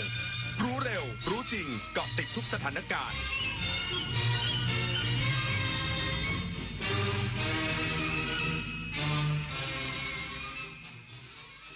รับฟังข่าวต้นชั่วโมง 23 นาฬิกากับอานนท์นันตสุคนครับ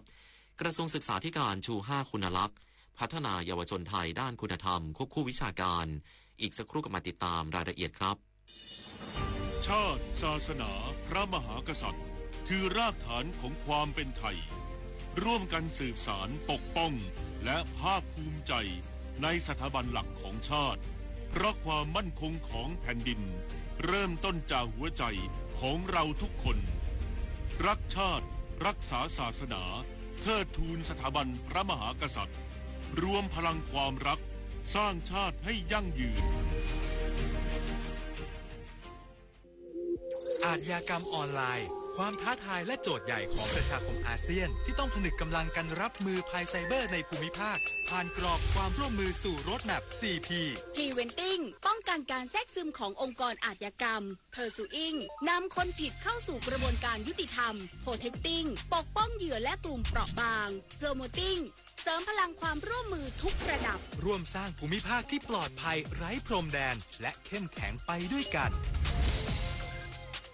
อายุเข้าเลข 6แล้วจะเริ่มต้นอาชีพใหม่ได้ไหมนะได้สิครับผู้สูงอายุ60ปีขึ้นไปที่ยังมีไฟสามารถกู้ยืมเงินทุนประกอบอาชีพกับกองทุนผู้สูงอายุได้ไม่เกิน 30,000 บาทต่อคนหรือ 100,000 บาทต่อกลุ่มผ่อน3 ปีไม่มีดอกเบี้ยพร้อมก้าวสู่การเริ่มต้นอีกครั้งอย่างมั่นคง